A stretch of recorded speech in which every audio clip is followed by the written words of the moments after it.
Sava Studios presents the Metametheus Project.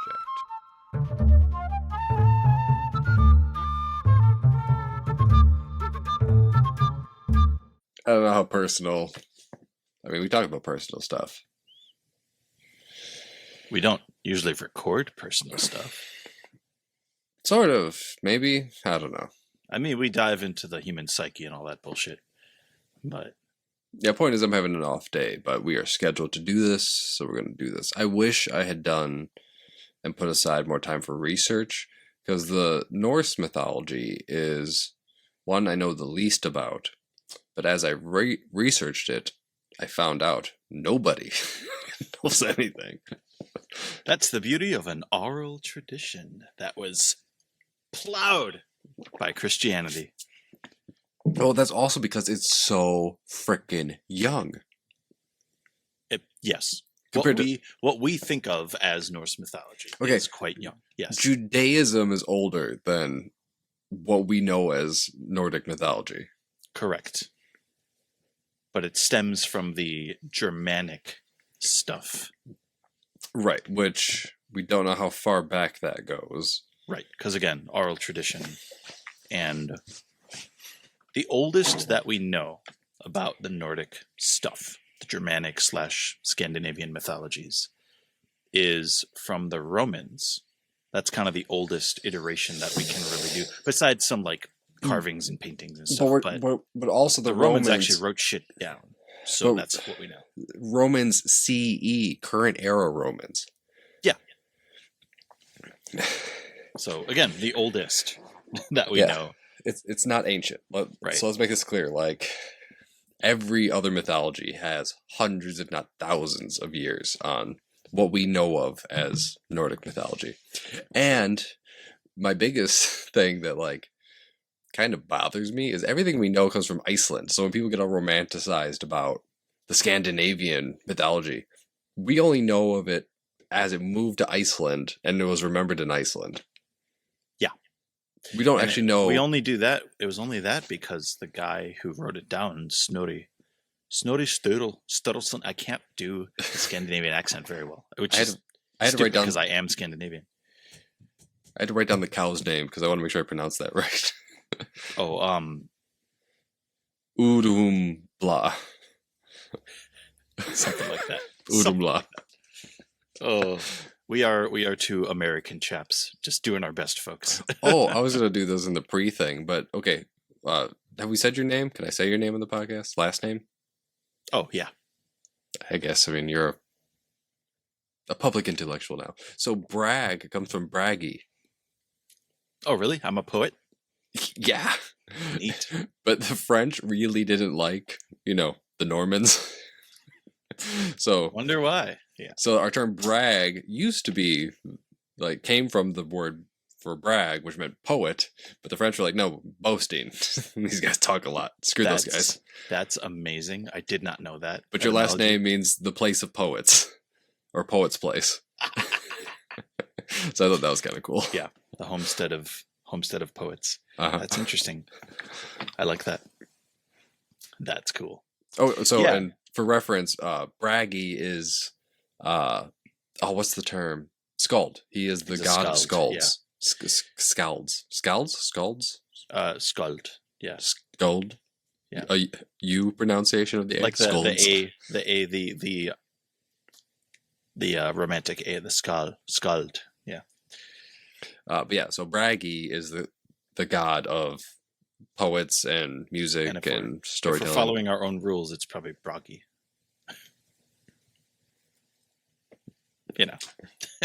We don't know. Yeah, I do. I really try to pronounce things as best I can without sounding pretentious. I'm not one of those guys, but I do want to understand what things sound like. And it is interesting. I play D&D and I want to speak in accents a lot of the time just to help with a character. Mm-hmm. And I tried to make a Nordic kind of one. The thing is, the Scandinavian accent in English sounds very silly. And most people know that, but because it's the thing, it's like the shopkeep from Frozen. Like that's what it sounds like. Even if you're trying to be serious, right? Like, hello, We'll just do a German accent then. Pretty much, yeah. Although that was something I tried several times during my research to study was like there's Germanic and Germany, and those are two different things. Correct. More people need to remember that. And academics don't do a good job of reminding people of that. They just say Germanic, expecting everyone. That's a fallacy. I forget what it is, but the thing where you think everyone remembers what you remember or knows what you know. I wish I remembered these fallacies. That's probably another fallacy.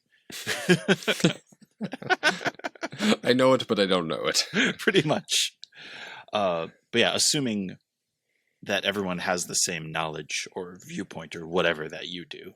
Okay, but it's also not clear cut because I researched it and there wasn't like a good snippet that's just like, yes, like here's what the difference is. It's like they're different. It's complicated.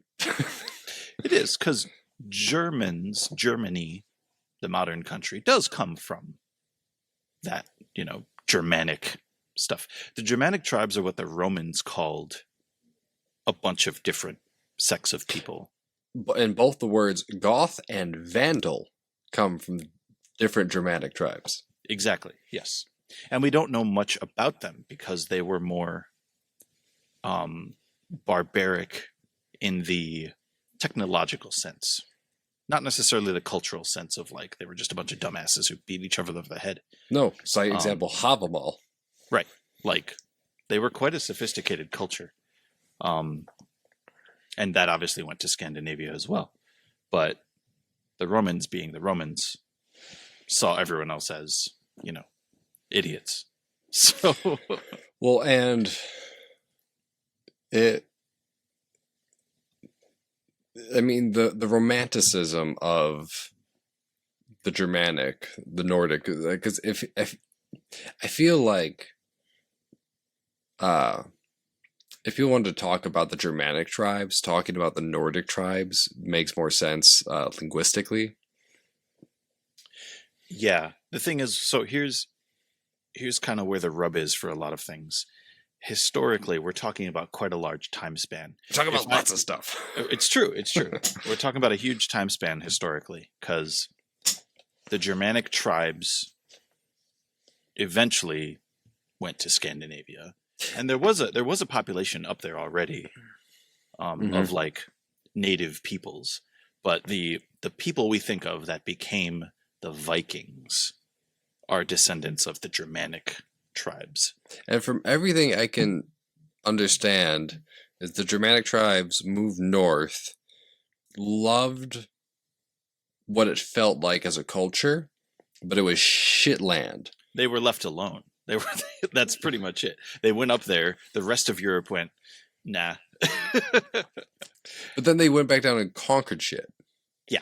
Because back to the Roman thing, I found out that the Scandinavian countries were referred to as the factory of nations or the womb of nations. I do have it. This book is quite interesting. It's just within reach. Of course. I'm currently reading it. I'm a little past halfway through. I'm currently reading this. This is something I just learned for fun. I have 3 books. 2 of them are prepared. I brought 2 just to like have for this conversation. This fair. One I'm legit reading right now. It's called The Viking Heart by Arthur Herman. And it is about basically the history of Scandinavians into the modern era, like from back in the day up to the modern era. And you said we're talking about a big time span. We're not, though, right? Because like the Germanic tribes and the Nordic tribes, as we know them, as far as we can tell, didn't exist in like a unified culture in any way that predates the Romans or the Greeks. Correct. It was tribal. Which means that most of it's just unknown fuckery. Yeah. But like, we're talking like, what would it be? Within 3,000 years, right? Again, Judaism is older than everything that we could possibly comprehend about the Germanic and Nordic cultures. Yeah.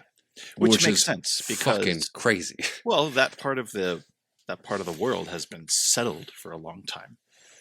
Like the Germanic tribes were more nomadic or, had more just territories, not like established. Yeah, they weren't part of that belt across Earth where all of a sudden civilization just started, or sorry, cities, specifically cities, Right. started popping Yeah, up. they were a civilization, or at least a society of sorts. But Well, I mean, but the point is the same way Native Americans were, right? Like right. Europe was Native Europes, right? Like Native Europeans. hmm And from the cradle of cities, when we say civilization, we typically mean cities. From that like was it?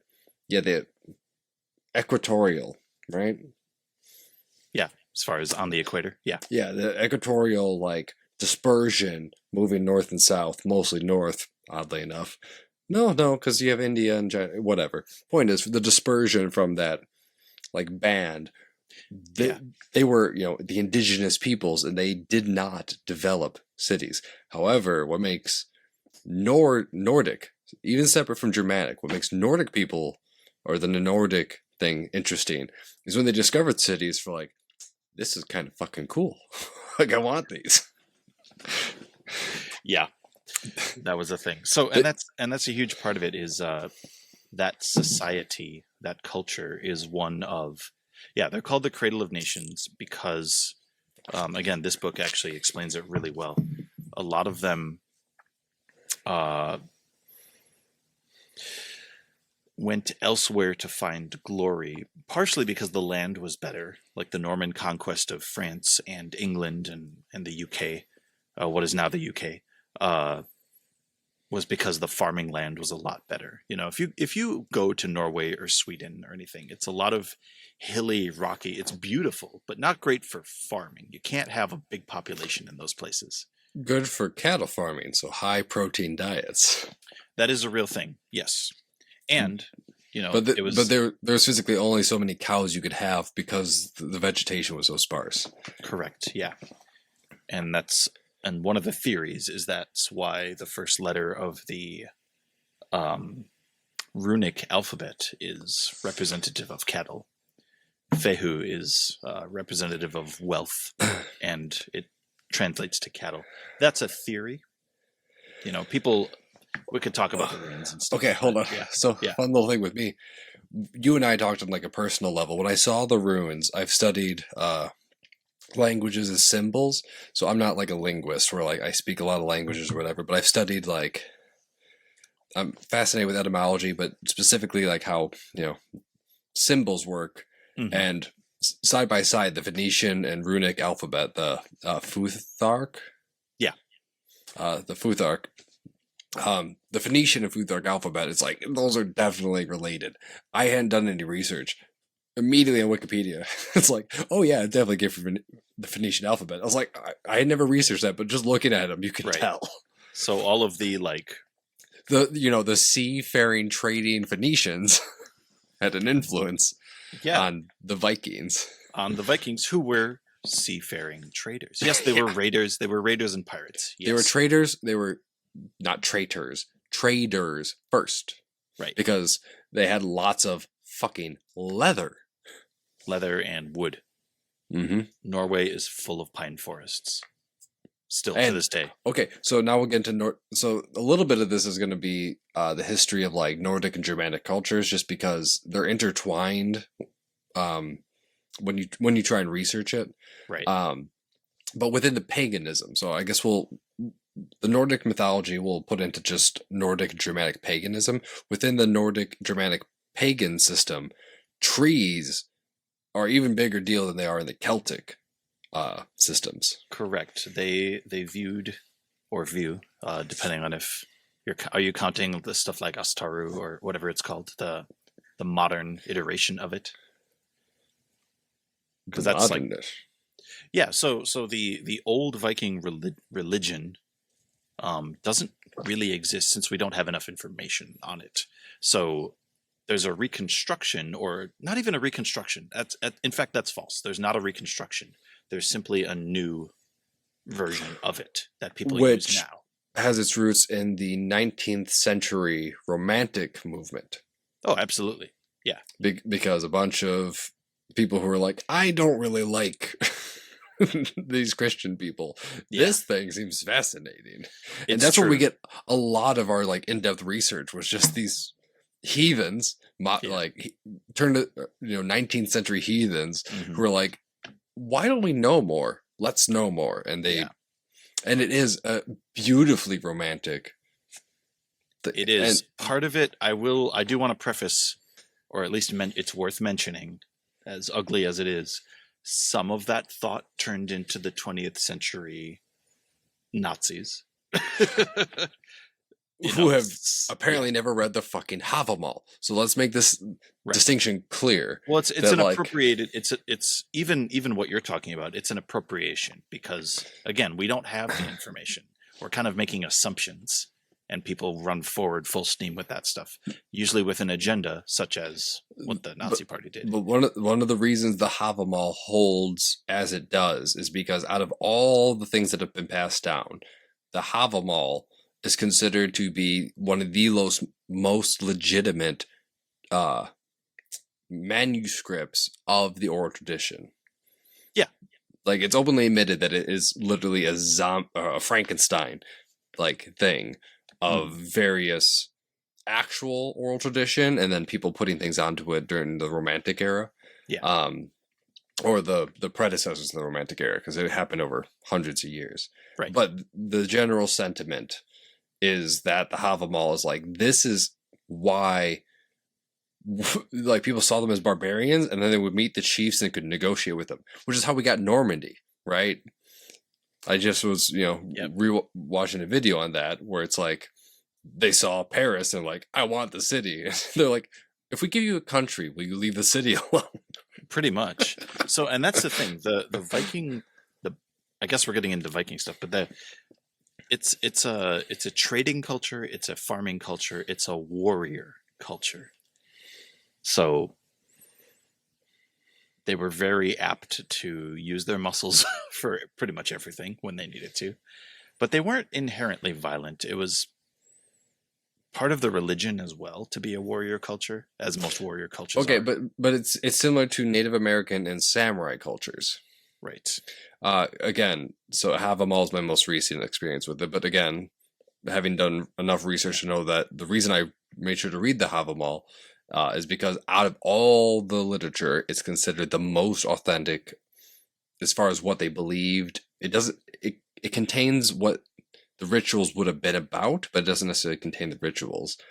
But the point is, like, it is very like, I think I'm paraphrasing, but one of the things is like a wanderer should never be without a weapon. And when I say be without a weapon, like without a weapon immediately available to be drawn. Yeah, the first stanza in the Havamal talks about being aware of your surroundings. It's very much like, it's very pragmatic. Like some of it's esoteric, but it's a lot of it's very like, It talks from both perspectives, and this is where you get the balance thing, because it starts as the host. A guest is at your door, like, well, you must be a gracious host, and then it switches over to the guest, and it's like, you must be a grateful guest. Yeah. But in both situations, do not trust them. Have manners, but they may be a foe. But even if they are your enemy, maintain your manners. Right. Which is where I've seen, when I was looking for a good rendition of the Havamal, people are like, it's compared to the Tao Te Ching in the way that it like talks. Because it's like, yes, like the person coming in might be a murderer, might be there to kill you and all your family. Do not forget your manners. Right. But also remember, they might be there to murder you, and be ready to murder them at any moment. Well, it's that, it's like that, it's like weapons themselves, right? You don't need to fear a gun, but you do have to respect what a gun is and what it's for and what it does. You don't have to fear it, but you just got to know what a gun is and how to handle it, or at least be around one without freaking the fuck out. Guns should freak people out. They're hand cannons. Yeah, and they have one job. Like there's no other use for a gun other than eliminating people, or animals. Yeah, right. Living things. It's meant to kill things. Anyways, that's a tangent. But we do tangents. That's what we do. What?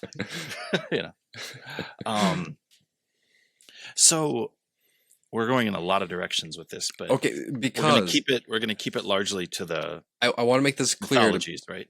Well, hold on. I will make this clear to people listening that see the title, Norse mythology or whatever we title it. I want to make this clear. You hear people talk about the Norse mythology is this, Odin this, Thor that.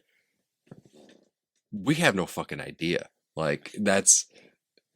It is...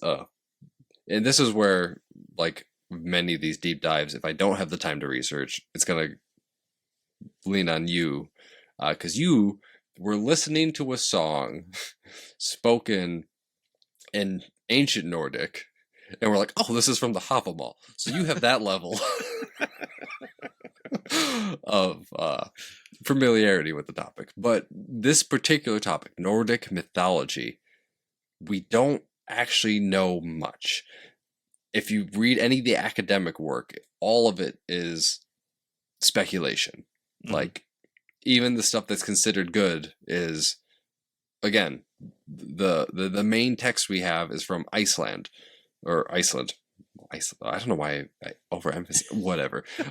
Point is, a distant colony of the Nordic cultures were like, oh yes, this is what we have from back there, but we don't actually know what happened there.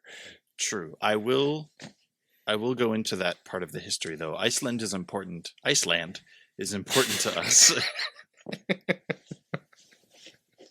Fuck you. I'm just picturing, like, you go there and they give you, it's not a Mickey Mouse hat, but it's like the winged helmet. Iceland. Which, I'm going to say it right now, it's worth mentioning. It's been mentioned before. The winged helmet was not a thing.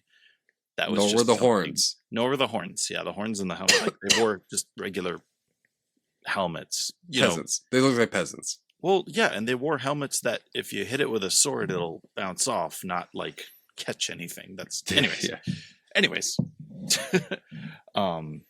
That's all showbiz. Like Richard Wagner in his operas did a lot of that, and then the English, who were constantly raided. Okay, hold. An important thing. Mm-hmm.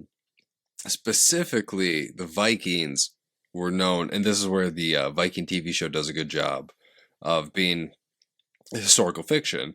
They were very fond of raiding, like, religious places.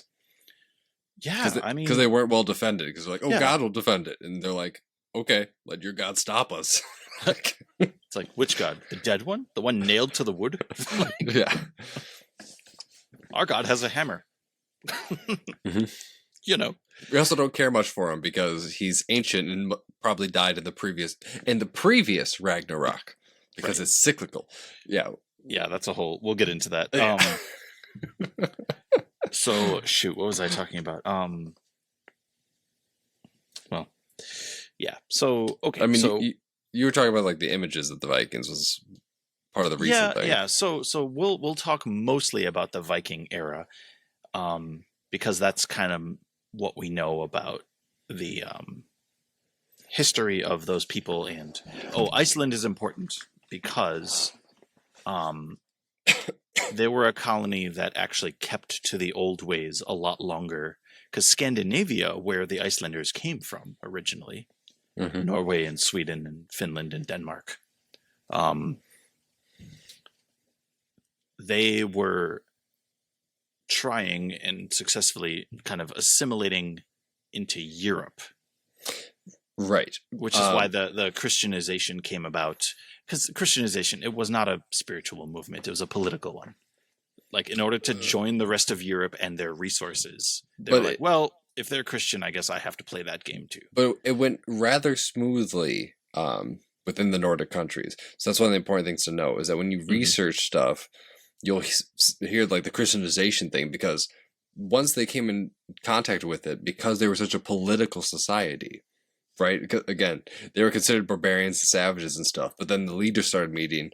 They're like, well, this is what we believe. They're like, all right, if that's what we got to do to get land and money, sure. Right. Yeah. So, and that's a whole.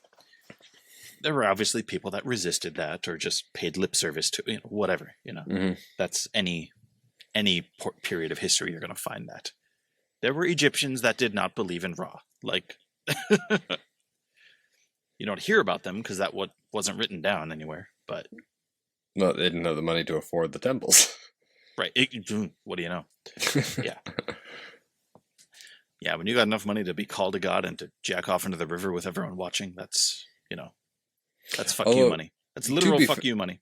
Although, to be fair, and this is relevant to the Nordic mythology, most pagan religions, like, it was the stories that were important. Side example, there is no word for religion in Old Norse. No. And this is where we want to kind of direct our attention. This is good. So we think of Norse mythology. I think when we think about mythology, the Greeks usually come to mind really fast. Mm-hmm. Again, they wrote shit down, so we just know more in general. And their cities, where Greek mythology was very concentrated, that climate, that literal geography is just better for preserving monuments and things. So we just have more archaeologically to go on. The Nordic stuff, they used more. They like barely ever used like stone for stuff. It's really just to erect monuments, like the rune stones that are all over. Most of them are in Sweden. And it's not like they're detailing histories. It's not the Rosetta Stone. It's nothing like that. It's, my brother died in this battle, so I'm going to put this stone here saying my brother existed. It's basically just saying we existed. Like, that's really all it is. Which is kind of a poetic thing in its way. They were a very poetic people. The Skalds were just under royalty. Like, because you had to be smart to be a Skald. Well, and not even just the Skald. Another thing that the Viking TV show does well. There's a thing where I think like a woman cheated or something, so they came to the court, and the female. Ironically, Michael, that's called a thing. Yeah, in the Havamal. So yeah, and Iceland. Just to kind of, I'll let you finish that, but I'm gonna let you finish. Old meme. Wow. But Iceland actually is arguably the oldest democracy in the world, because they kept the thing as part of the old tradition when everyone else in Scandinavia went to feudalism. Yeah, so in the thing, which I didn't realize that's what the thing was referring to, because I just didn't have the context when I was doing it. But one of the things that the Viking show does well, but also this was part of the culture, was law by storytelling. Yeah, plead your case, present your case. Yeah, poetically, like the gods were invoked in which that isn't sense. new. That's not new. People don't say it like more poetically, this time with feeling, but like we want to be moved by anything we're told. But it is different, because this is where you get the interwoven thing, and this is where I think even with the Greeks and all the pagans, right? This is the thing, is like it's the monotheistic religions impose their relationship to God on many of the pagan religions, which they just didn't have that. To your whole, like, nobody cared about Ra. It wasn't about caring. Like, there was just Ra, and then you just went about your day. True. It was almost well, it was God wasn't Santa Claus, a big white bearded man watching everything you do, deciding if you've been naughty. Right. I mean, Odin did do that, but it was for personal gain, not. but again, he didn't care. Like, he had shit to do, right? Like, yeah, the gods did god shit. You did human shit, mortal shit. And I know we're kind of pinballing every direction, but that's okay. That was when I first started talking about like the personal stuff. I am having a weird day. You'll hear about it more this weekend. Yeah, but I'm set on us doing this because I care in a weird way about. And it's fun. It's fun. Well, for folks listening, for all three of you listening, this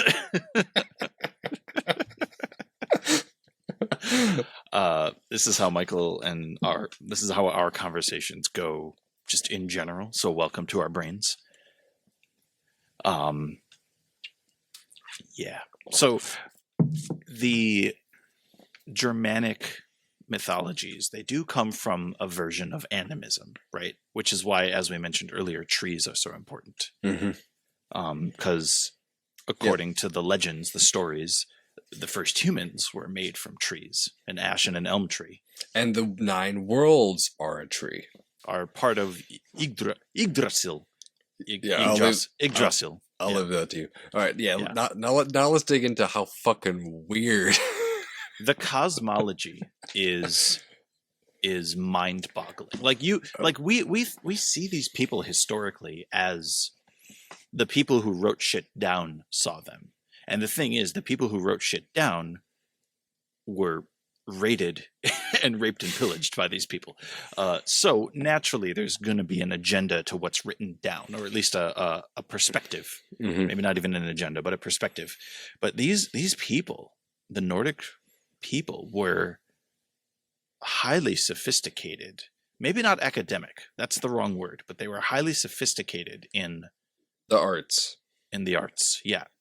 Hell, if you look at some of their metalwork and carving and engraving, and obviously they're craftsmen. They're craftsmen. Holy crap, were they craftsmen? They had a martial arts system.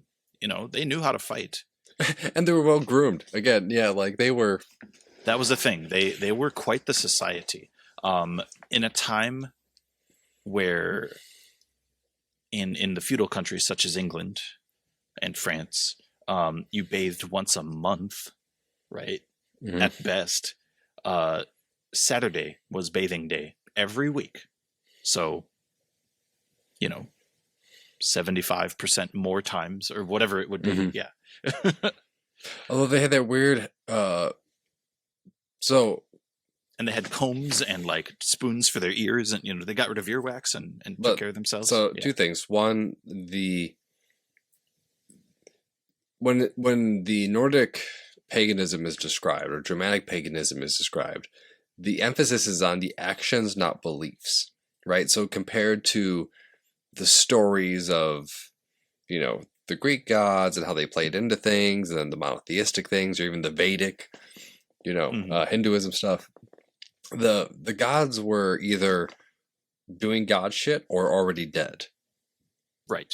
Which we'll get into that a little bit. But my point is that the rituals and actions were the most important stuff, because there was just the universe was magical, so you just did these things because you interconnected with the magicness. But there was that weird spitting ritual that, again, they show in the show The Vikings. Oh, yeah. So upon an agreement, usually is when this happened. The Nordics, since they were very clean, that was just a grooming thing, really. But it's also it's a reenactment, essentially, of one of the stories that they're doing. So the spitting thing Michael's referring to is they would have a wash basin full of water, where they would, clean themselves in it, usually upon an agreement or just as a cleaning ritual. They would wash their face. Ritual. Yeah, they would wash their face, and then they would spit into and empty snot, and they would really just clean themselves. But then pass it to the next person. But then the next person would do it. Yeah, partially because it's not like they have all the resources in the world to dump it out and do another one. That takes time and energy. Good immune but systems, also though. They truly they fared very well in a lot of other situations. Being crammed on a boat for months also is, and not in cities, right? That's a thing. But so they would do that, and that's actually coming from one of the stories too of how. I don't think it was Bragi. It might have been Bragi, actually. Shoot. The trouble is there's just not a lot, right, of stories about how the god of poetry. Because Bragi is based off of a real person that actually existed, an actual skald, which is one of the few instances that actually happened. That we know of, because there's a lot of theory that was Correct. A lot of it, which is also similar to Japanese Shinto, right? Yeah. Yeah. Well, that's the animistic religion. Yeah.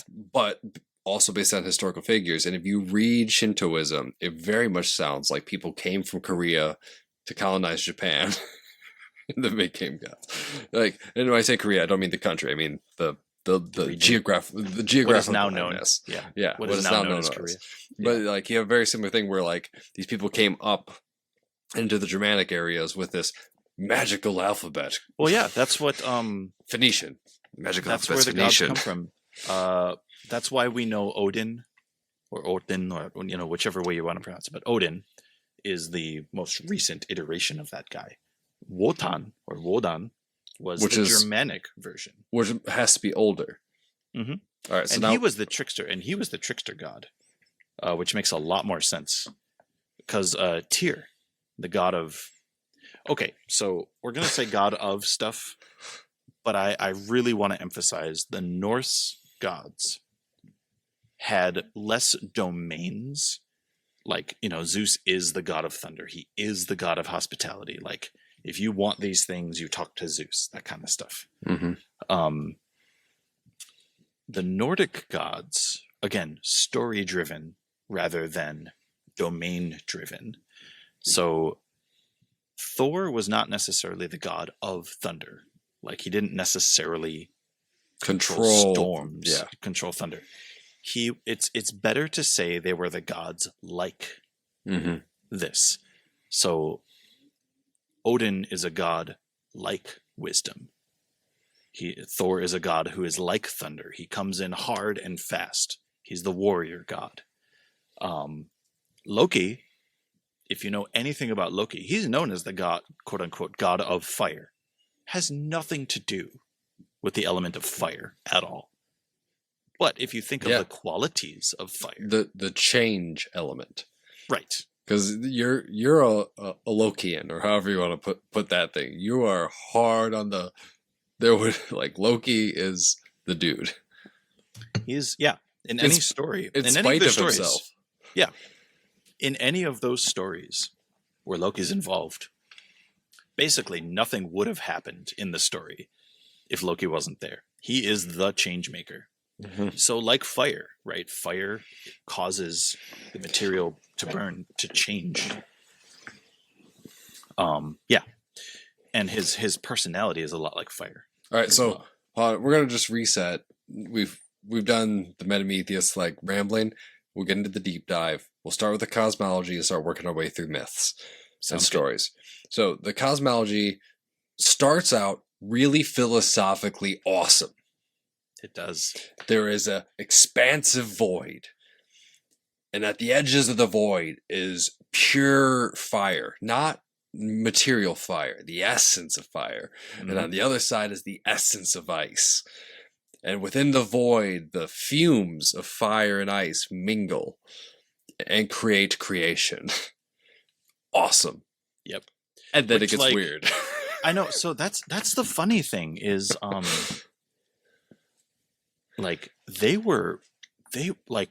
according to what modern scientists know of the theory of the Big Bang and things like that, like they were they were stupidly close for no reason, or at least they were poetically close. Yeah, right. Like at the very beginning of the cosmology, and the moment it's like yes, and they mingled and creation happened, and then that's when the myth starts. Yeah. Well, so here's the thing: we start with these concepts, and then it becomes what humans naturally do. It personifies. We have to somehow understand it. Yes. So it becomes Ymir, the giant, right? The troll.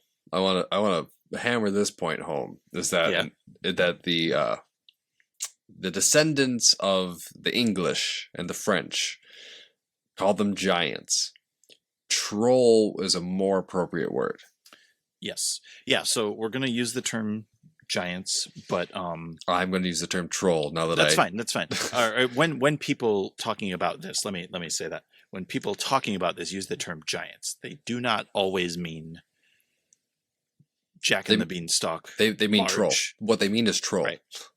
And all it is a separate race. That's it. think of it like a normal person, just an alien of that. Like, Side example, trolls come in all sizes. That's why it's important. That when people Right. use the word giant, it makes it seem like they're all big. That is not true. correct. It's just a different race. Yes. It's like horses and The unicorns. Jotun. The Jotun? Hotun? The Y is the J is a Y, so Jotun. Jotun. Yeah. Okay. Um, But so the first thing, not created, because we'll get to that, the first thing awake and alive is a giant Jotun troll being. Just one. Just sitting in this void, being basked by heat and ice, which means water. So there's just water and mist, and this giant troll being sitting there. Yep. And then a cow appears.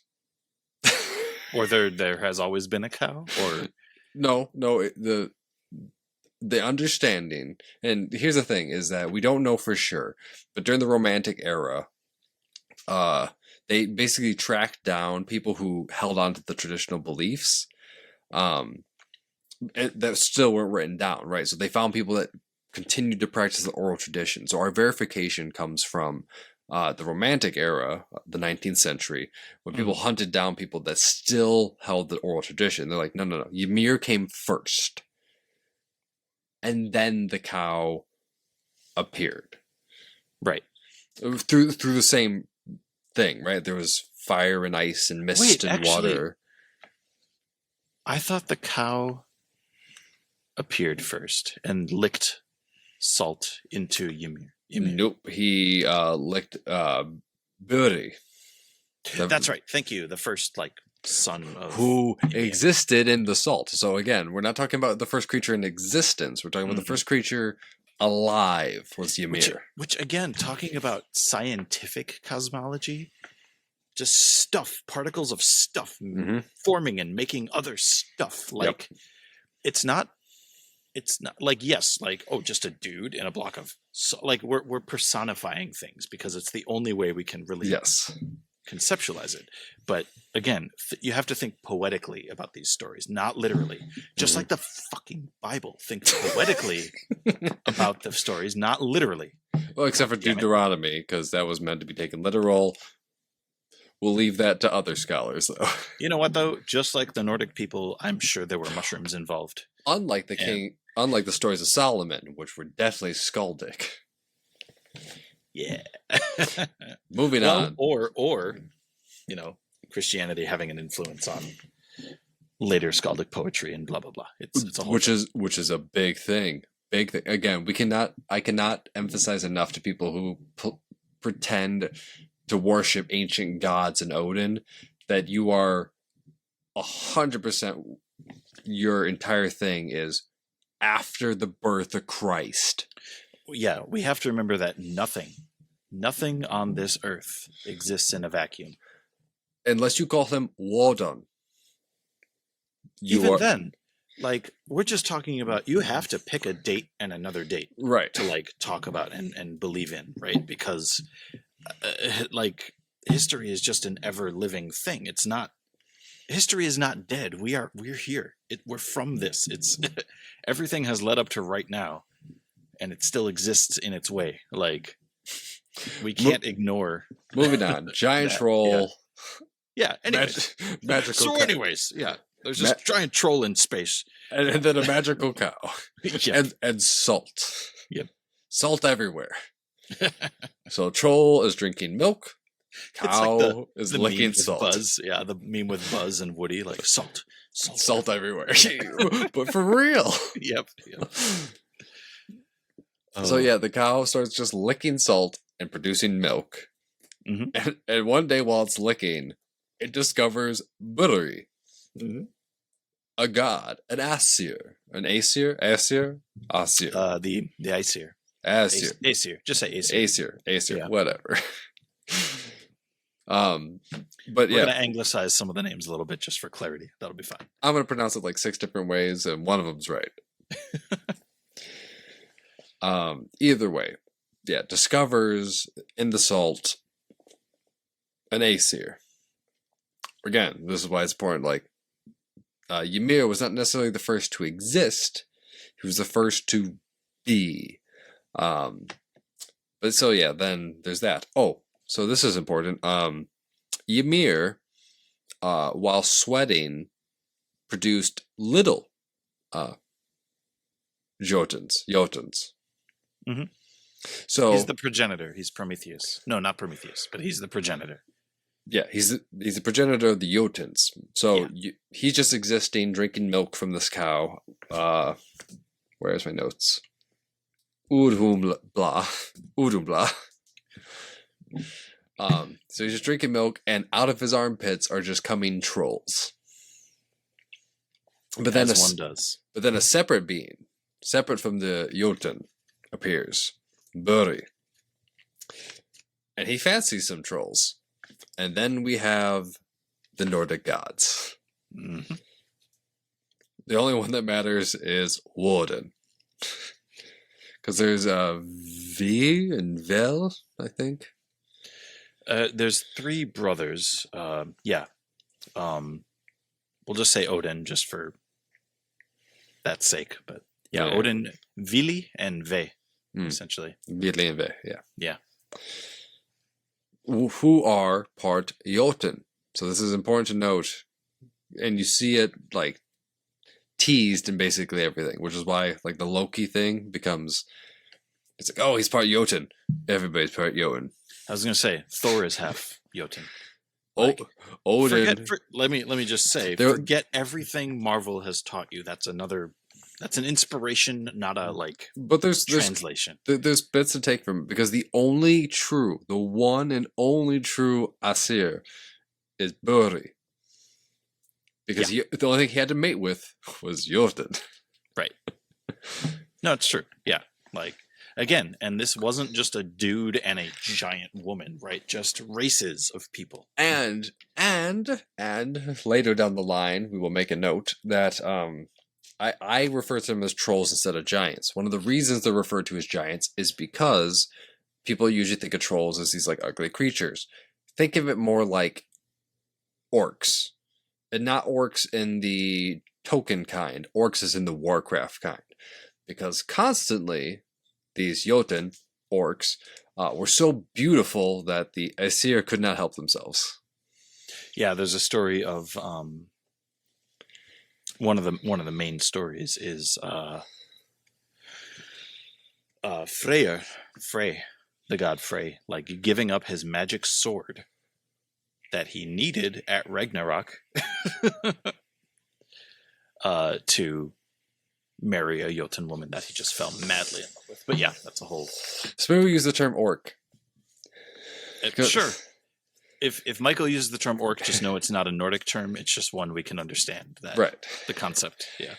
But the point is that it was your initial point, is that they're just a different race of being. Mhm.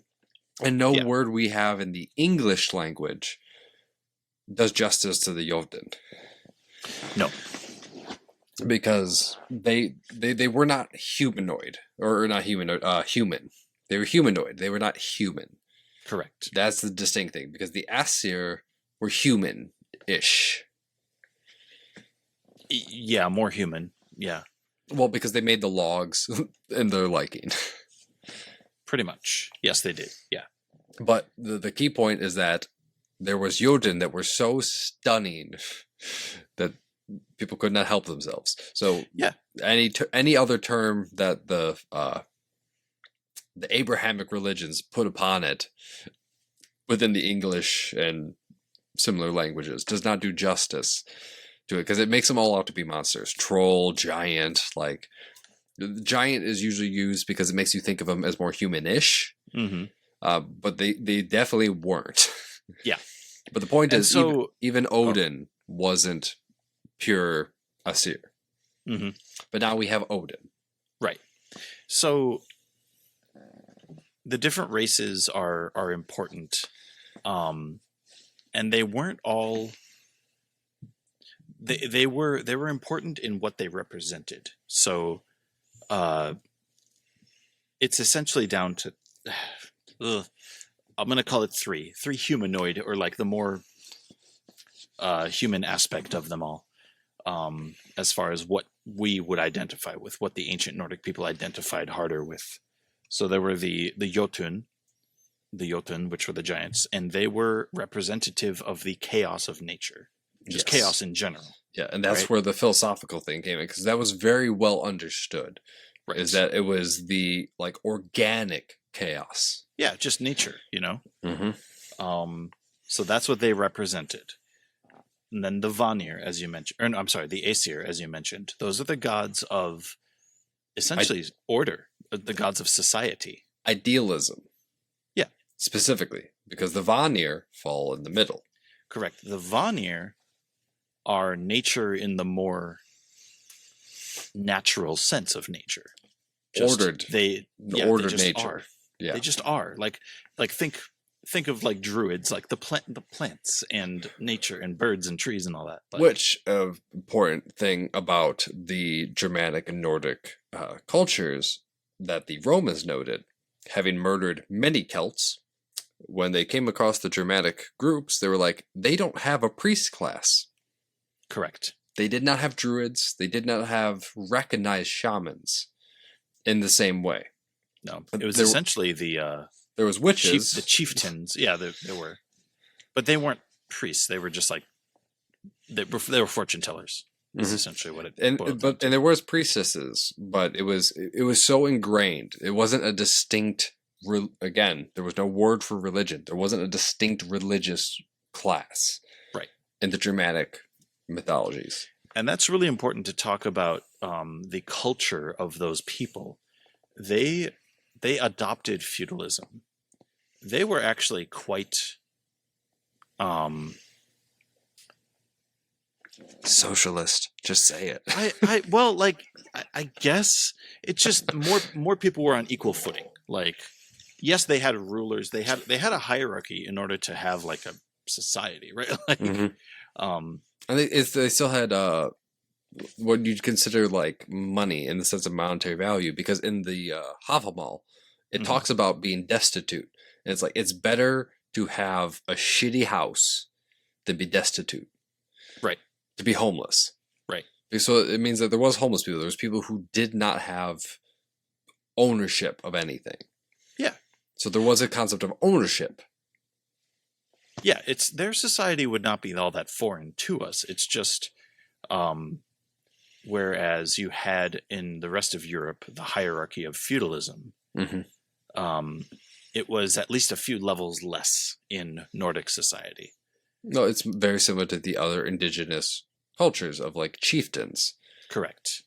Yeah, which they called jarls. Those who play Skyrim would know that word. Skyrim is based off of Nordic stuff. If it's not obvious, Skyrim in the Elder Scrolls is based very heavily off of Nordic themes and cultures. To the point where they'll just use straight up terms like jarls, which means chief, essentially. But yeah, but again, they had things which were like all the landowning people, right? The founding fathers of America did not pull this out of their ass, right? It's all from, they picked the best parts of societies that they knew of. And so the assembly of freemen, of landowners, is not new to America by any means. So they would do that. And yeah, so the god, and that's a very Aesir thing.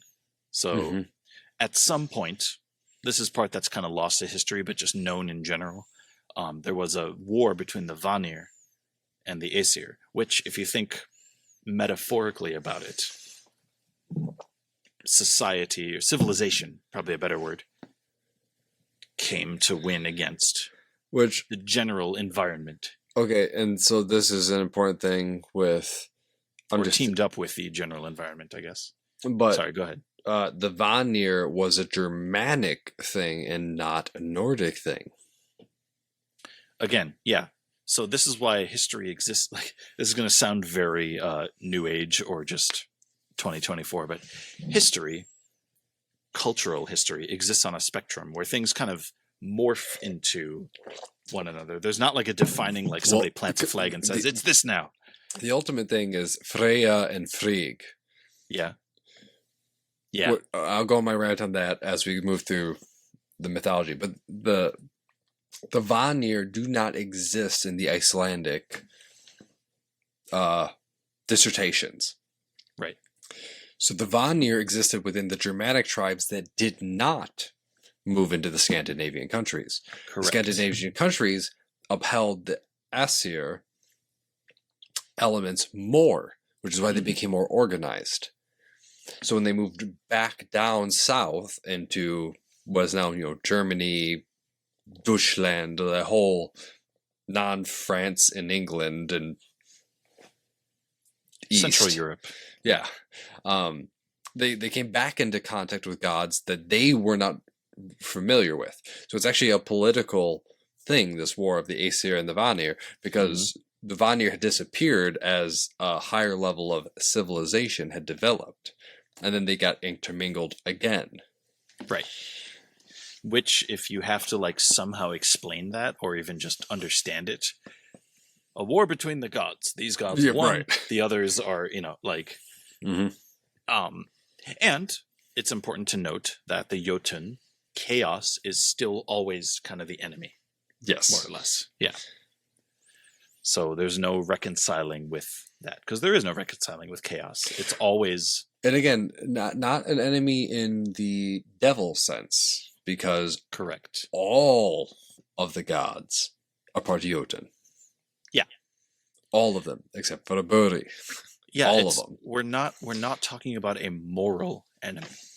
This is not a moral enemy. It's simply an existence, like a natural enemy, so to speak. Well, and we'll get to Ragnarok. So, okay, back to cosmology. There's the three brothers who are born from Buri and the Jotun that were just hanging around out of the armpits of Ymir. And Again, a personification, just so we can understand it.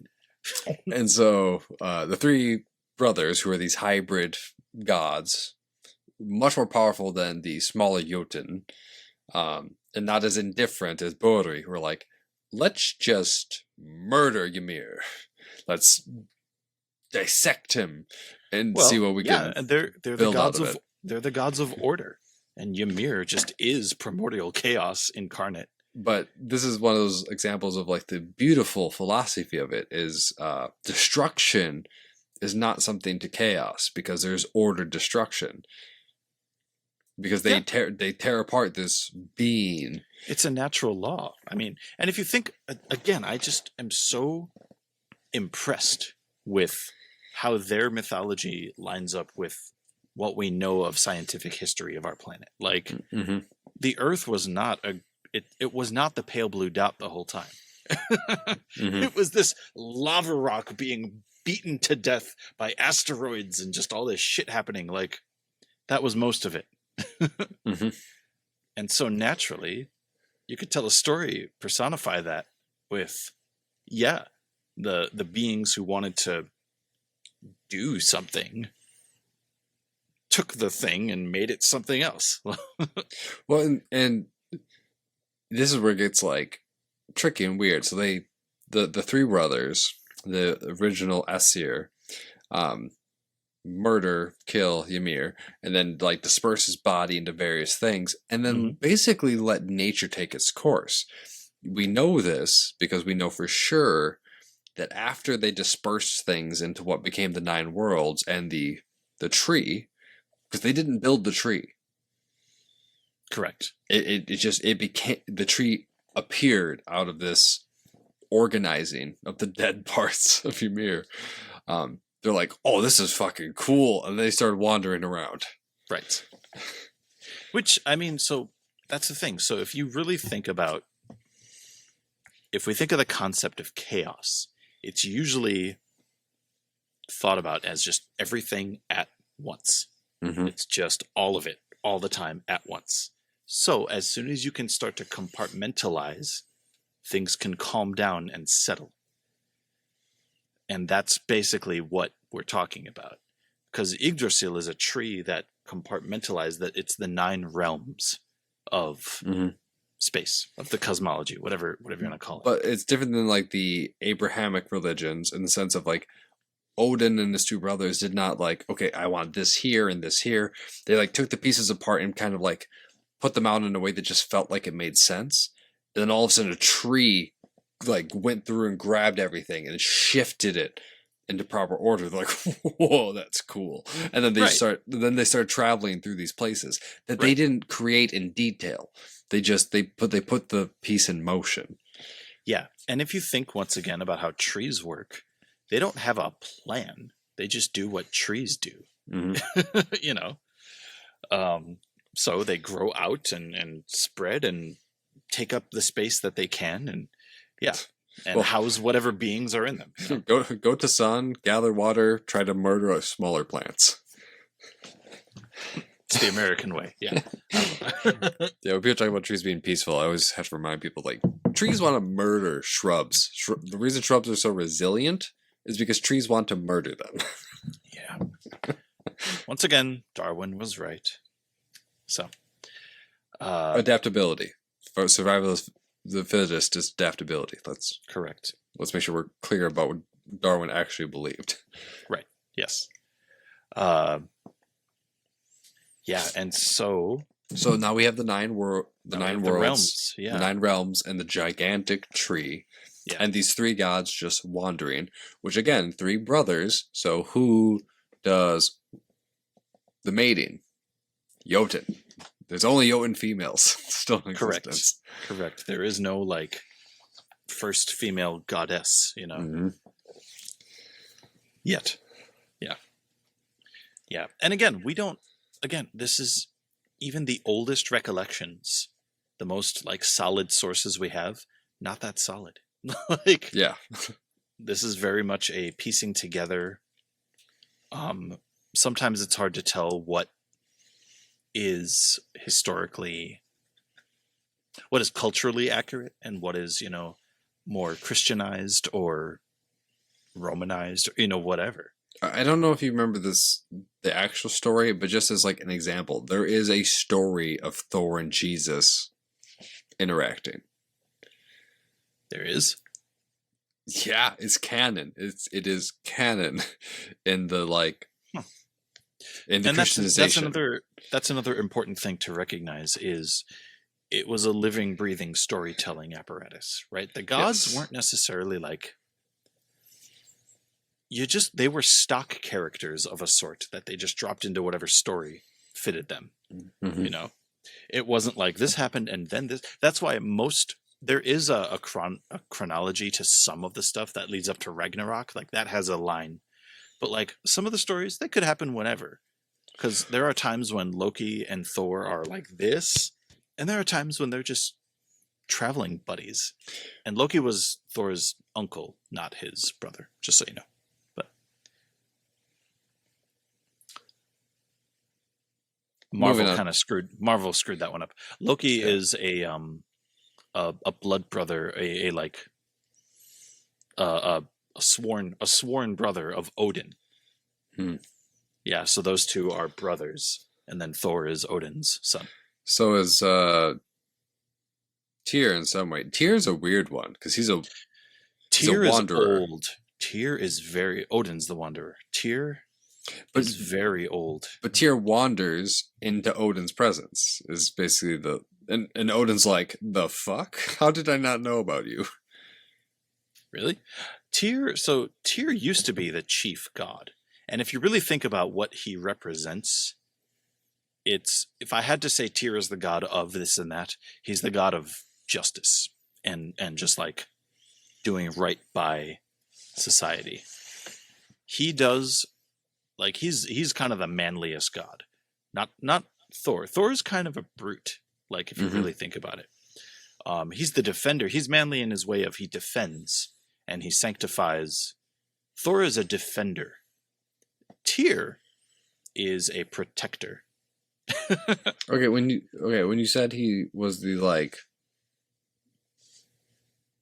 original god before Odin, what did you mean like that? The Germanic tribes, like Tyr was the top of that pantheon. He was the leader of that pantheon. And this is where we get the Nordic and Germanic Correct. intersection again. Because Tyr just kind of exists in the Nordic pantheon. Like, okay, but he traveled with people. And this is what I'm saying from the Nordic. This is what's so freaking weird is that the Nordic pantheon, which existed in the Germanic pantheon, interacted again in a different way because the Nordic people didn't know about Tyr. So when they interacted with the Germanic people who had all these similar things, Tyr just appeared and they're like, well, Odin's the Allfather. So Tyr has to like bow to him. So you get this like interesting story of like Tyr was the like supreme god within certain Germanic tribes, and Odin bested him, but like in a friendly way. So Tyr's like, "You're wise, man. You're wise, bro. I'll rock with you." It represents. You're right, and scholars have talked about how it represents a shift in priorities of that culture. So Tyr was a god of order and justice, leaders and just making sure the tribes stayed societies. Odin is a god of wisdom. So think about it. Once you have an established society that doesn't need you don't need to maintain the hierarchies so religiously in a way. Mm-hmm. Then you move on up Maslow's hierarchy of needs. You move on up to more self-actualization stuff, which means the acquiring of knowledge and stories and resources. And Odin was all about acquiring resources. I've made the joke to you before that it seems to me entirely speculative, but that's also a cornerstone of our understanding of the Nordic mythology. Mm-hmm. That it almost seems like a cult of Thoth, a cult of Hermes, wandered north with the Phoenicians, and then Hermes became the main god. Because to put in perspective, again, they were considered barbarians and savages, but you had Zeus and Osiris and Ra and Yorevave, a thunder war god, right? The Hindu. How am I blanking on it? Either way, war god, right? War gods everywhere. Is Vishnu the war god? Vishnu, yeah. War gods everywhere, and then you go up to this culture that's considered the barbarians. Yahweh. Sorry. Yorevave. Yahweh is just a made up. It is. I know. Awful thing. And it's Yeshua. Anybody who says Jesus is just out of their freaking minds. Yeshua. Josh. We're praying to Josh. Yep. Oily Josh. Oily Josh. Baptized by John. Yep. Yo, bro, you're pretty oily. I'm going to dunk you. Okay.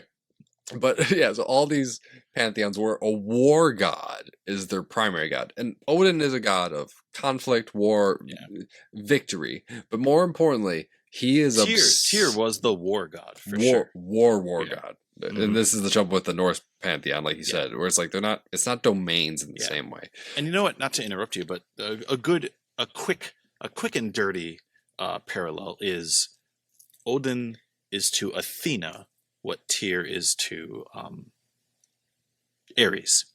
Mm-hmm. But Athena and Hermes.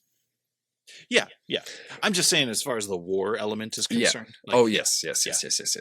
Because hunt, the conflict, oh my god, the chasing after the victory. The wild hunt is Odin's thing. If you know anything about the wild hunt, that's Odin. Yeah. So the victory, he's a god of victory, and victory implies conflict. So whatever. Point is that the savage barbaric culture, their primary highest thing, and there's actually an Allfather above Odin. That's an Allfather above Ymir. It is back to the weird philosophical elements of the Germanic mythology. It's what's the Hindu version? Brahman. Brahma. Yeah, there's a Brahma. There's a Brahma Allfather in the Norse religion. This is what I'm talking about because it doesn't really matter. Right.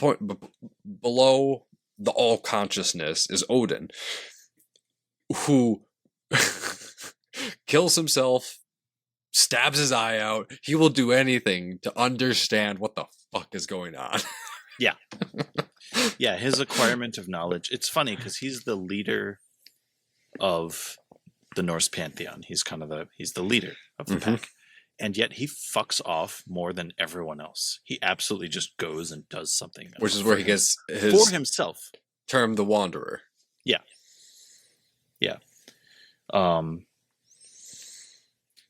It's funny because Odin, I almost equate Odin to Loki as a trickster god. Like Odin is a form of a trickster god because most of the stuff he does is, he's not a very like violent, he's not Thor where he just goes in the front door for everything. He very much is subversive and it's very Sun Tzu. Like he uses knowledge to win rather than brute force.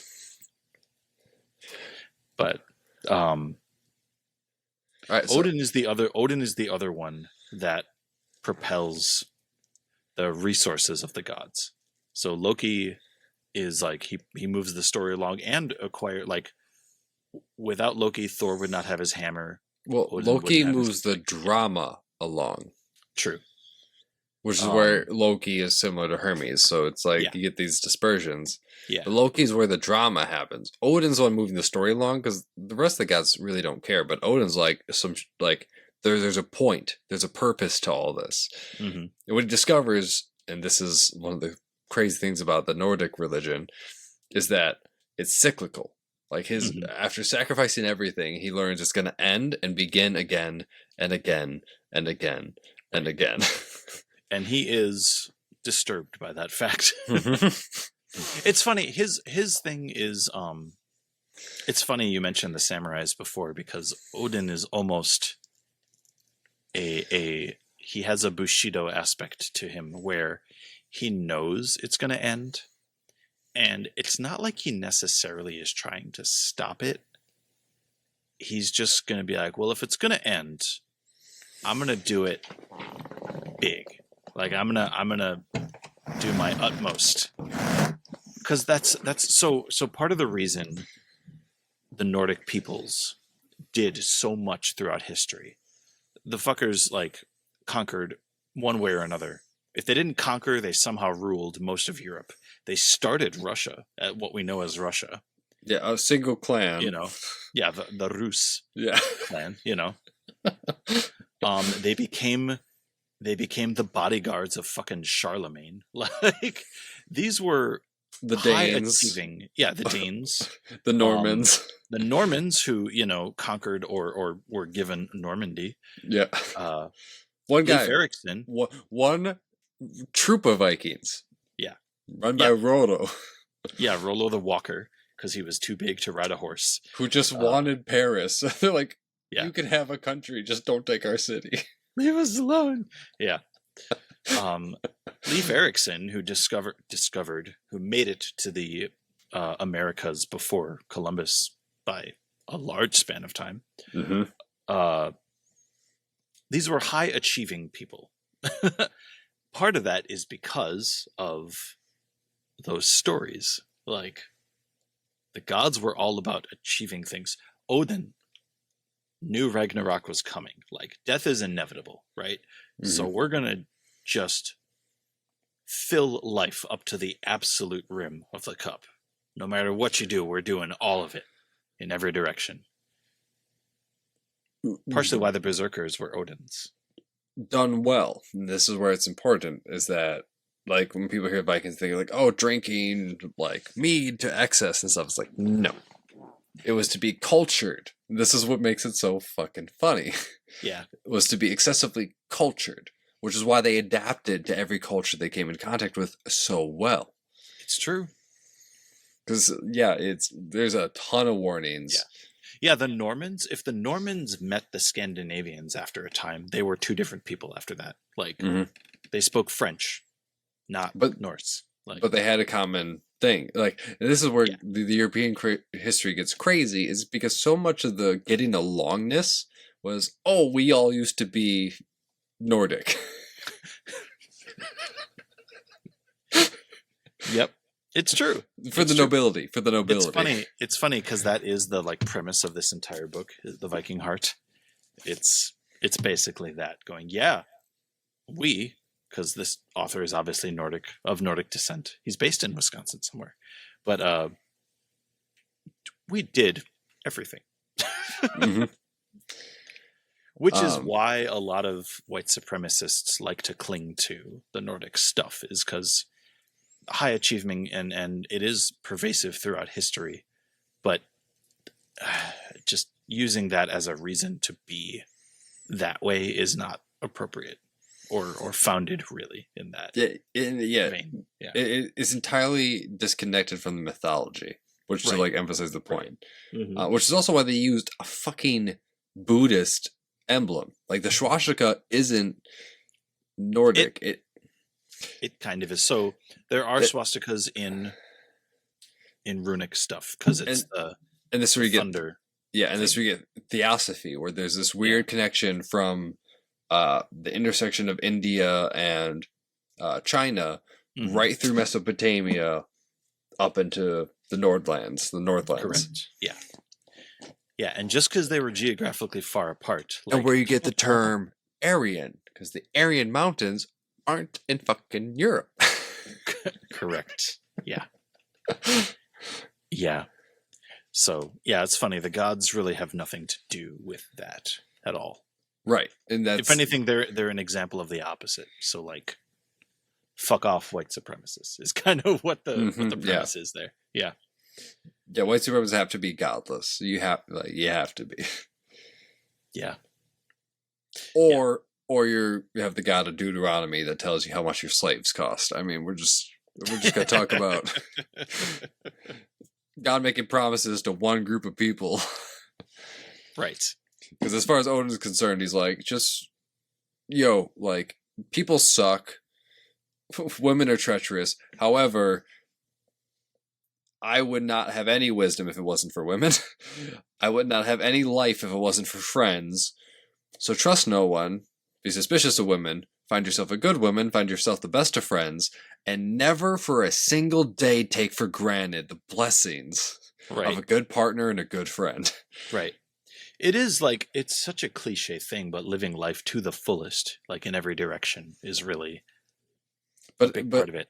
But again, within this, like, honor code, because you say that and it gets real hedonistic, and there was specific, within the mythology, there were specific creatures that hung outside the halls, the drinking halls.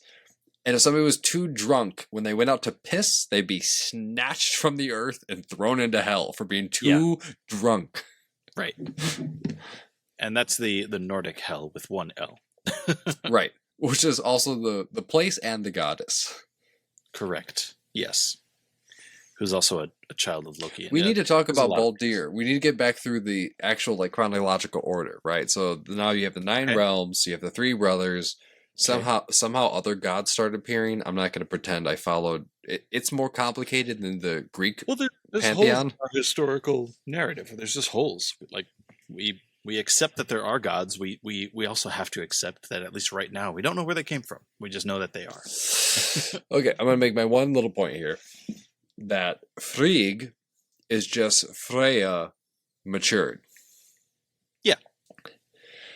Because all the evidence points to that. Is because when the Nords went back down to Germany proper, they came back in contact with Freya. And the parallels between Frigg and Freya are ridiculous. The only difference is they're the same. They're the same. The only difference is that Freya is a bachelorette and Frigg is married to fucking Odin. Right. Yeah. And he does Zeus off a little bit, but the difference is that he respects Frigg. Yeah. Where Zeus, well, he learns from her. Like, right. Frigg is a what do they call them? A vulva, which is the, like, soothsayer. Because Freya was the mistress of magic. Magic. Yeah, magic. Odin was some of the gods. Like, there's records of the gods, like, dissing each other, you know? Because that's part of the culture, is you gotta razz them once in a while. and they call Odin womanly for doing magic, because Yes. that style of magic, anyways, was a woman's. The greatest magic came from Freya, who then became Frigg. Right. So the greatest magic, again, to my point of like this weird egalitarian thing of he does the red pill, like the literature has the red pill thing of being quoted to Odin being like, basically, it's not even as extreme as like some people make it, because it's basically like your thing with I remember who you said, I think Tyr gives away his weapon, but it's that That's Freyr. Freyr. Yeah, Freya's. Just Frey. Frey, yeah, They put an Freya's R at the brother. end. Yeah, but yeah. Freya's brother Frey. But basically, like, men will make terrible decisions. And For a woman. Yeah. for a woman. and some women know this and they will take advantage of it. So basically you're warned, like, hey, you're dumb and she can manipulate you. However, a good woman is a good woman and a good friend. Like the Havamal basically says, like, be kind to strangers, don't trust them. Don't trust women, don't trust strangers. But if you have a good woman and you have a good friend, do everything in your power to let them know how much you care and respect them. Mm-hmm. Absolutely. Yeah. Such many. It's such a tapestry of stuff. I love it. I love it so much. Okay, but so like I said, there was 3 brothers. They murdered the giant troll. 9 realms in a tree appeared. They wandered it. Other gods all of a sudden appeared. And then fuckery begins. Because Odin, I don't even know what happens to the other 2 brothers. Because Odin's just like, I want to know what the fuck is going on. So he just fucks off. And gets a spear that can never miss. He goes to the that's because of Loki. But yeah. He goes, yeah, you can give all the fun Loki stories. That comes later. Yeah. But he goes down to the roots of the tree and finds a pond, and very similar to the token thing with the spider, that doesn't have any. It's that's Ymir. Ymir's well. Ymir. But similar to the spider, where it has no other thing, because things just existed and then became discovered. He goes down to the well and is like, oh, there's this whole fucking element of reality that existed outside of Ymir that took home around this fucking well. He's like, that's fucking interesting. And there's a creature there that's not related to the Jotun or the Asir. And he's like, okay, what the fuck is going on? It's like, oh, I know. He's like, wait, you know? He's like, yes, of course I know. I'm the creature of knowing. He's like, okay, I want to know. He's like, well, just stab your eye out. And without hesitation, he just plucks his eye and throws it into the water at the creature. He's like, tell me. And the creature's like, oh, fuck, you're serious. Okay. Very well. That's the thing. He was willing to do anything to get, and like, without hesitation, Odin, though. yeah. That's part of the thing, is the conviction. Is the creature said, pluck out your eye and throw it in the well. And he didn't think like, oh, that seems like an odd thing to do. He was like, I have 2 eyes. I can spare one of them. Right. Yeah. And the other one is his famous discovering of the runes and the secrets of the universe. Yes, and then he goes back up the tree, right? So now he understands like the perspective of everything. His eye stays in the well. The well is connected to the universe. So he he has a, but he doesn't know how to use it. Yeah. So he goes back up the tree and is like, I need to figure out how to use this. So he fucking hangs himself. And now there's 2 different takes on how he hangs himself.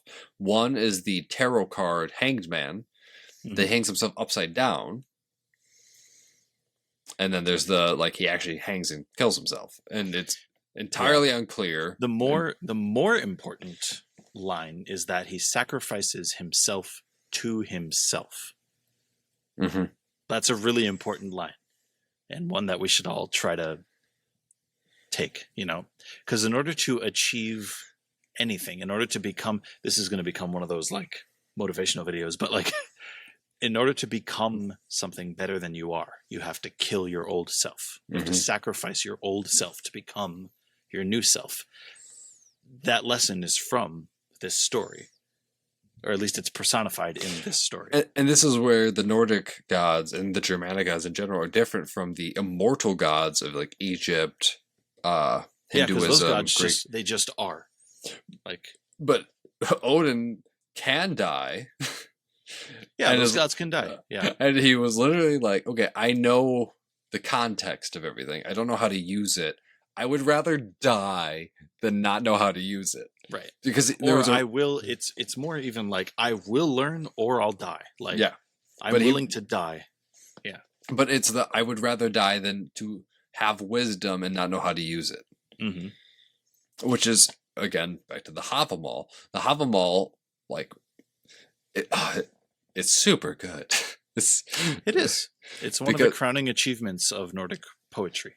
Because one of the things it talks about is the goal, and this is part of the Nordic culture or the Nordic mythological culture, is that the goal isn't to be like Odin. Odin is an extremist, which isn't good.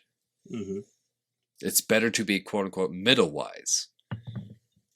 That's because why. if you become No, it's true. If you become too wise, you want to know too much, and you will suffer for your desire.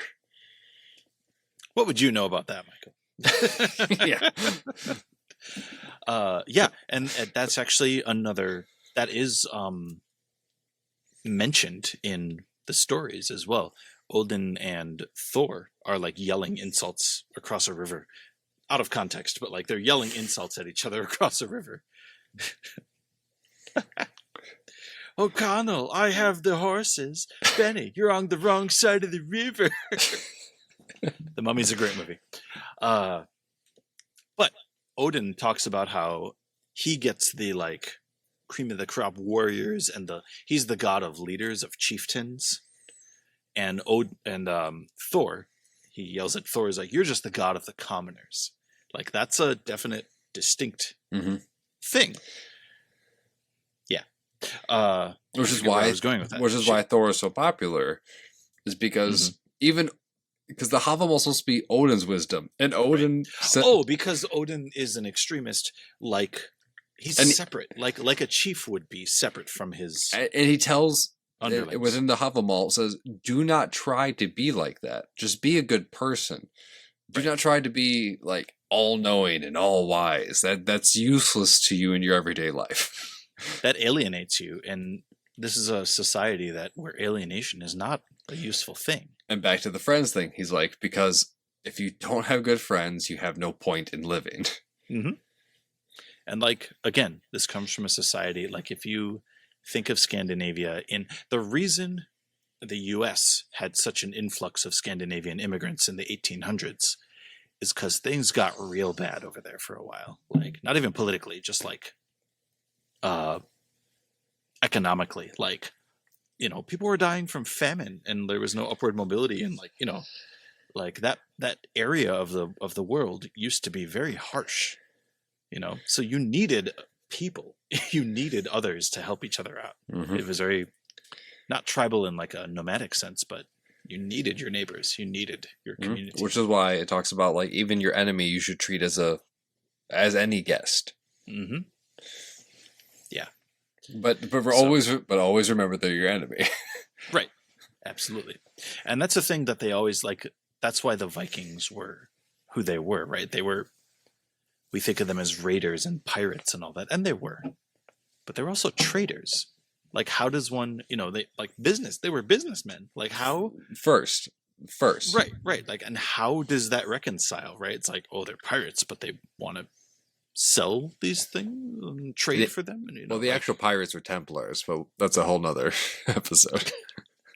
I mean, pirates and just the vocation, right? Not yeah. Because Viking was a profession. Like all those dudes were farmers and blacksmiths. And the term Viking is such a modern term. Yeah, they were Norsemen, which is where Warhammer nails it. Yeah. Because their big bad guys are the Norsemen. Yeah, absolutely. That's important to remember, and I should remember that too. Vikings, the Viking Age, was like 300 or 400 years. It wasn't like all of that history. And a couple hundred years after, like the culture's cemented. So Correct. It wasn't that long. Again, Norse mythology is not ancient. It might take its roots from ancient sources, which is where you get Thor's hammer tracing his stuff back to the swastika of Buddha, which takes its ancestry back into Hinduism, which is older than you can comprehend. So there's this weird line of the ancient tradition beelining it up. But the Nordic mythology, one of the reasons it works so well is it is so modern. Even more modern than Greece, even more modern than monotheism. Like, it is one of the youngest mythologies. Good artists steal. Because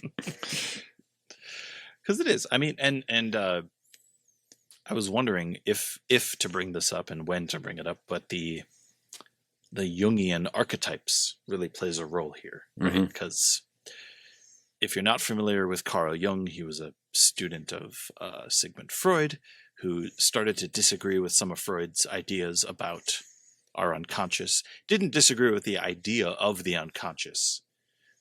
He just had his own ideas about how we all have a collective unconscious, how every human on this planet seems to have the same Motifs.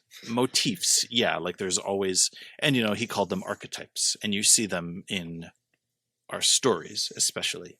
There's always some sort of matriarchal archetype. There's my favorite, which is the sage archetype.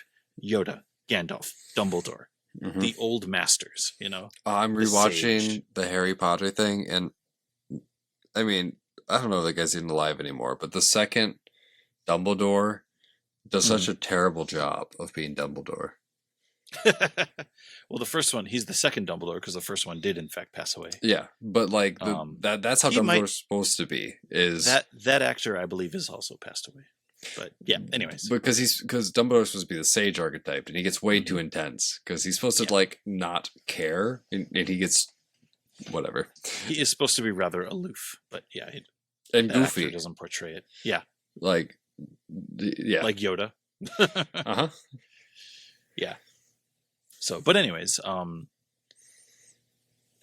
you could look at historical pantheons and see those archetypes as well, including monotheistic religions. But the Norse pantheon does it better than any of the other ones. It just does. The trouble is we just don't know much about it in a fleshed out sense. Right. But like the relationship of like Frigg and Woden, or Freya and Woden, right? Because the actual thing is like Freya and Frey, we're kind of similar, so we should get married. And then Woden is like, no, she is the most powerful magic user in all of the universe. She has the most knowledge. I want her. Yeah. And then she gets elevated to Frigg, and Woden's a wanderer, right? Odin's a wanderer, so he travels every once in a while. He messes up, but Frigg isn't like who's Zeus's wife? Hera. Who gets upset and like punishes the commoners. Yeah. Frigg is like, you're fucking stupid, and Odin's like, you're right. And like actually like tries to atone for it and like does nice things for her and for like it's a very different thing. It is incredibly modern, right? Like in all of its elements. So it makes sense that it keeps having these revivals, but also its revivals aren't revivals of like ancient mysteries. However, Manly P. Hall, who's one of my favorite scholars, does a whole thing on the Nordic Germanic like pantheon, and he basically, like everybody else, is like, I'm just gonna tell you what they say and how crazy it is. But the thing that's weird is how good it is, because that's his whole sentiment too.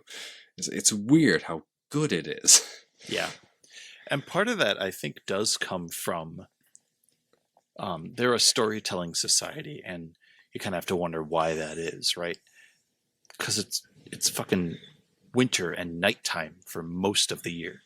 Like, you're stuck inside with your friends and family. You're going to tell stories. And if that's all you're doing, you're going to get good at it because you're going to get bored as shit. Like, humans are humans. I want people to remember this. For the past, something stupid, like I just read about this, the past literal, like, 300,000 years. 300,000 years. We have been Homo sapiens, yeah. Yeah, we have been who we are. if you get bored, so did someone 300,000 years ago, Mhm. right? Like, this is not a new concept. The people of the past were people. That's it. They were just folk. And so they had to pass the time somehow. So you got really good at storytelling. And eventually you start retelling the same stories, or everyone's familiar with the stories. So you make them new ones, but you get to lace in metaphors from old stories that everybody knows, which they then called kennings, Mm-hmm. which is just this awesome literary device. Which most of our knowledge of the Nordic mythology comes from a guy not trying to talk about the mythology. He thought the poetry was so good. He's like, let me tell you a bunch of the poetry so that you could use the prose Edda, right? Edda. The prose Edda was specifically so that people could write kennings. He wasn't trying to teach people the mythology. He's like, these stories are just written so well. And when I say written, I mean memorized. Like they were told. Yeah, so they were told so well. I'm going to tell you how they told their stories, so you could tell better stories. It wasn't about keeping the mythology intact, which is part of the trouble, right? It was one of the earliest things. But he just was like, these Kenny he was a things monk. are fucking He was a Christian awesome. monk. Yeah. Like, to really put the nail in the coffin, he was a Christian monk. Yeah. But like he was like, yeah, we keep writing shit down. These people tell stories so good they don't need to. We should probably take a lesson from that. Right. And he was very historically minded. He was politically minded too. So part of it was to elevate his own fame. And yeah, they should really make a movie about Snorri Sturluson, because his life was very interesting. Especially with all the hype of the next reemergence of the Viking romanticism. Right. Yeah. Which it's awesome, but has its own issues. But any historian is going to poo-poo what's popular. So, because nothing's accurate ever. Well, and specifically, like, one of the big things, I'll be one of the people that jump in this camp. Yeah. The lines on here, don't do that. That's not Viking shit. Vikings were not big on tattoos because you didn't fucking put runes on your body. That was sacrilege. It was either that, or it was just like words, or they didn't do tattoos, you guys. Like, yeah. We took that from one dude's description, which is very poetic and flowery, and translated however many times, because it was an Arab who wrote it. They could have had good vascularity, and you know how your veins like come out as blue if you're super vascular. Like, well, and if we know anything about the Germanic tribes, was they saw things and were like, that's fucking cool, and did it. So like, there's a very good evidence that they came across the Celts and were like, you guys paint yourselves. That's fucking dope. That's honestly, that is actually a major theory. That one right there is the major theory of like why those particular traders, because it wasn't all Vikings, it was just an Arab trader who wrote stuff down, saw these Viking traders, probably painted themselves because it's fucking cool, and he's like, whoa, this entire culture must do that. Wow. And then producers took it because it's just visually appealing for television. Because again, to reaffirm, the Scandinavian countries, Germany and Russia, and England, and anybody descendant of Dutch, like, are all Nordic. Yeah. And very distinct cultures. Most of the French. Yeah. Yeah. Yeah. Oh, and I saw this as part of my cramming to research. The reason that the Nordic people like integrated so well into French society wasn't because they wanted to. It was because French people were so pretentious, even then, that they refused to like learn the Germanic languages. So the nobility was like, well, okay, we'll learn French because I need to tell you what to fucking do, you peasant. Right, pretty much. So they became French to be better rulers. Yeah. And that's a real thing. A lot of them became Christian to either become better rulers or just have the authority to rule, or if they already ruled, to like make friends with the other monarchs. Mm-hmm. And because who ran the show. This will blow your mind. The Roman Catholic dispersion of Christianity was political. And the Nordics saw that immediately. Like, it clicked right away because the Christianization happened real fast. Unlike the Celts who were like, no, we have this Druidic, like, priesthood. Yeah. The Nords were like, oh, this is how you rule? Dope. Right. And, there will be arguments against that as far as like, yeah, but a lot of them still wore the hammer of Odin and clung to their, like, yeah, the right, but lay people, the regular people did. Sure, whatever. Because it was all rulers. The rulers. But it was all mythology to them. That was the point. It's like, Yeah. oh, this is our myth. They're like, oh, that's the myth that rules, this whole area. Cool. We'll do that too. Yeah. So Thor and Jesus were hanging out, which is a canon story. Thor and Jesus walk into a thing. I love it. I don't remember the story. I know for sure it's a thing because it comes up a lot. Because to emphasize that Christianity took, like, the Christianization happened crazy quick, considering like how barbaric they were. But then the Christian leaders got with the Nordic leaders, like, oh sure, whatever, dude. Yeah. It's like we're still gonna party in the woods. You're not gonna stop that. And a lot of it happened so easily because they weren't conflicting; they were chronological. Mm-hmm. So a lot of them saw Ragnarok as the end of the Norse stuff, and then so Adam and Eve became the next two. This is an important thing with the Nordic religion: is there was actually two distinct groups, the ones that believe Ragnarok hadn't happened and the ones that believed it did. Right. Yes. The story implies that it already happened. Mm-hmm. So Odin is being reminiscent as an ancestor, which is why you get a lot of ancestor worship. Is that Odin is past. It is his quote unquote spirit. That is, which is why they didn't ask Odin for things. One, because Odin didn't give a fuck, and two, he's dead. Yeah, it's less, which is crazy. Less like ask the gods for stuff, and it's more be like them because that's fucking metal. Or, or if they still think they existed, like they're not going to give you shit. You have to impress them. Mm-hmm. So either way, fucking metal. Like, metal. Yeah. Well, and the gods were trying not to die, right? They were not immortal gods in the same way so many other pantheons were they? They were this eternal beings of domains that could not be tampered with. The gods were like, yo, Ragnarok either is going to happen or just happened. Right. Like, we can die, yo. It's a big deal. Yeah. And that it simply will, like, and that no one thought it shouldn't happen.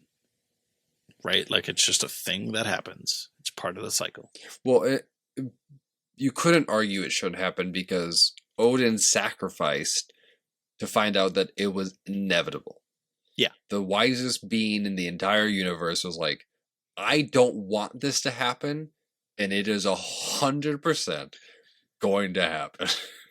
Yep. And there is nothing in my wisdom, knowledge, and power as the most powerful Aesir. There is nothing I could possibly do to stop it. Right. He did, stack the deck as much as he could, at least to make a cool ending. Right. Like he took the best of the best. Well, he tried to lock up all the chaotic creatures and everything. Yeah. And then the snake, in fact, made it worse. This is where it kind of ties in with the Greek thing of like, the gods don't necessarily do this, but whenever there's a prophecy, it's a That's So Raven episode. Whenever there's a prophecy, they try to stop it, which creates the prophecy. Which fulfills the prophecy. And fun, back to the philosophical element, the snake of time eats him. Oh, yeah. No, the wolf eats him. Fenrir. The wolf? No. Yeah. I feel like there's different versions. Well, I'm telling you the like more historically accurate one. Really? Fenrir? Fenrir eats Odin. Yeah. Because Odin orders him to be trapped. Like, Fenrir is just... Right. I know that part. Yeah. I know he gets loose and just fucks shit up. Right. And you're thinking of eats the snake. Odin. It's Fenrir who eats Odin. It's Fenrir. But Jormungandr, the snake, is Thor's sworn enemy. Oh, you're right. Yeah. My bad. That's okay. But does Thor survive Ragnarok? No. Nope. He and the snake is basically kill each other. That's So, right. Yeah, Thor takes the snake out, but he's poisoned by the snake and takes 9 steps. 9 is a very important number. He takes 9 steps and dies. Well, because there's only 9 numbers. Right. Yeah, 9 is a huge number. There's 9 realms. He takes 9 steps. Odin's arm ring, which is created by the dwarves, creates 9 copies of itself every 9 nights. We're going to have to do a part 2, because, also, the concept of elves and dwarves comes from the Germanic things. However, Correct. this is where things get weird. People call elves fae folk. That's not true. Fae folk were a Celtic thing, totally different from elves, because elves only existed in the Germanic groups. So you had elves and fae folk separate. So the combination of them was the intersection of Germanic and Celtic cultures. Mm-hmm. Absolutely. Also, and again, good artists steal. Like Tolkien did not. He borrowed the names of things. He didn't borrow the thing itself. Gandalf was a dwarf. Gandalf is a dwarf's name in Nordic mythology. Yes, yeah. Gandalf the wizard is its own thing in Tolkien's world. But it upset Tolkien, the literary perfectionist, that he forgot. And as any writer who puts something in too many times goes, but it works so well. Writers be writers, They're just folk. People of history are just people. We didn't even get into much of the stories, because I wanted you to go into all of your Loki bits, because many of the Loki things, right? Because I was gonna make sure we covered at least the Baldur one, like Baldur's Gate. Yeah. Where twice it was supposed to be everything, and Loki's like, you didn't do everything, and they're like, well, no. He's like, okay. Second time, okay, everything no. Everything you say. Yeah, that is true. The story of Baldur does. I didn't really recognize that, but it's a definite mirroring of trying to encompass everything but failing on the details. Also, Baldur is Dionysus. Yeah, there's a lot of parallels. So many parallels. Unapologetic. Right. Since we're mentioning it and we have 13 minutes left, the story of Baldur. So Baldur is the god of / the god like light. But he's kind of the perfect man. He's one of the few direct children of Odin and Frigg. Correct. So he is one of the most powerful of all the gods. Yeah, he's very magical, very powerful. He's very beloved too. He's not an asshole. He is the most beloved is his whole thing. If any of them, this is not a good parallel to make, but if we have to force a parallel of one who is Christ-like, it'd be Baldur. Kind of the son of light, that whole thing. Oh, you get all that with the Dionysus and Christian cults too. He's Dionysus within the Nordic mythology. He is the perfect son. He doesn't care about the godliness. He doesn't care about the worldliness. He just is, and is beautiful. It's like inward and outward. Who else is like that in the English mythology of King Arthur? Galahad is that. He's the son of Lancelot, who is like the best knight. Yep. Who is what they all wish they would be as perfect people. Not just physically beautiful, emotionally, mentally. He is the perfect person, perfect god. And that's why he finds the Holy Grail, which is what they're all trying to do. Anyways, yeah, so that's a nice little parallel there. But so Baldur and Loki is a god of drama. Change. He's the god of change, right? He's the trickster god. He always has to be doing something. He constancy is not a thing with him. But Baldur, being the son of Frigg, is gifted with foresight and foresees that he is doomed. Right. Kind of like Odin, but in a different way. Odin sees that everything is doomed. Well, and Odin sees exactly what's going to happen. Baldur's just like, hey, Mom, I got a bad feeling. And his mom's like, we need to Achilles style, make you invulnerable. Right, exactly. So, Freya or Frigg goes around and talks to everything. Everything. Everything. Almost everything. She Everything. She attempts. Right, to convince it, since Balder is this perfect thing and should not be, like, he needs to be this perfect thing. So long as she could talk to it, it agreed. That was the thing. Is what she's Agreed like. not to harm Balder. Yeah, because she's like, you know Balder. They're like, oh my god, I love Balder.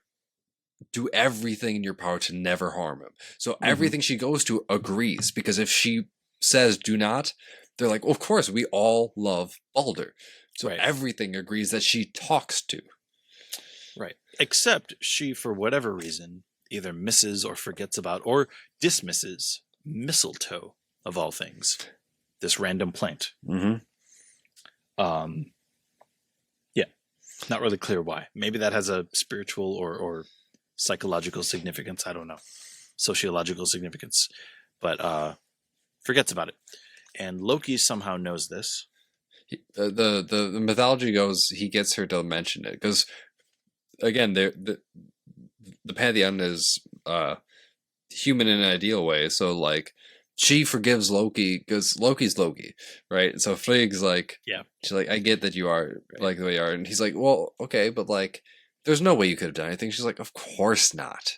She's like, you know, if I think about it, I don't know if I talked to mistletoe. And he's like, oh, okay, well, you know, mistletoes are these like random things. They're not everywhere, right? There's this is not really a risk, right? That's kind of, yeah, pretty much. And then Loki. And Loki, the reason Loki does this, it's funny because Loki is just a prankster. He's a trickster. He's up to antics. In spite of himself. Right. He just can't help it because it's his nature to do so.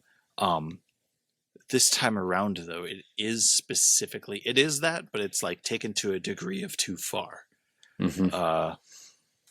So, and I forget if that's.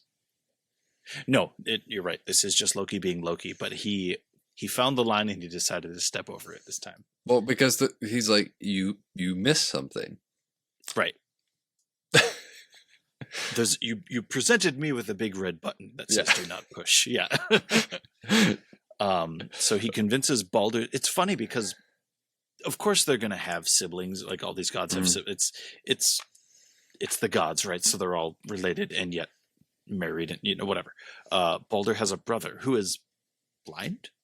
It's so funny that this perfect specimen has a disabled sibling, and before we get to that, the reason Loki's able to do this is because after Frigg does this, all the gods and creatures have a game, kill Baldur, because it's impossible to kill him. You could swing an axe right at his neck, and as it's going, you twist your ankle and miss. Nothing you do could possibly do it. So it's this game of what crazy thing? Drop a boulder on him, tie him up and chains, throw him in the ocean, and a whale will bring him out. Whatever it was, something crazy would happen to save him. So people loved how crazy it was. He could get away. New canon: Rasputin was Baldur. So Loki puts together a spear of mistletoe, hands it to the blind brother, and is like, haha guys, fun game. The blind guy's gonna throw a spear he can't possibly hit, and he's invincible anyways. However, test results show that was a lie. Yeah. The mistletoe, wanting to respect the gods, was like, well, I should hit my target. And it does. Right. Nobody asked me to save his ass. Yeah. So, Baldur dies. There's a funeral in which goes to hell. Yes, which is just the afterlife. This hell, not moral hell. Right. And not moral hell.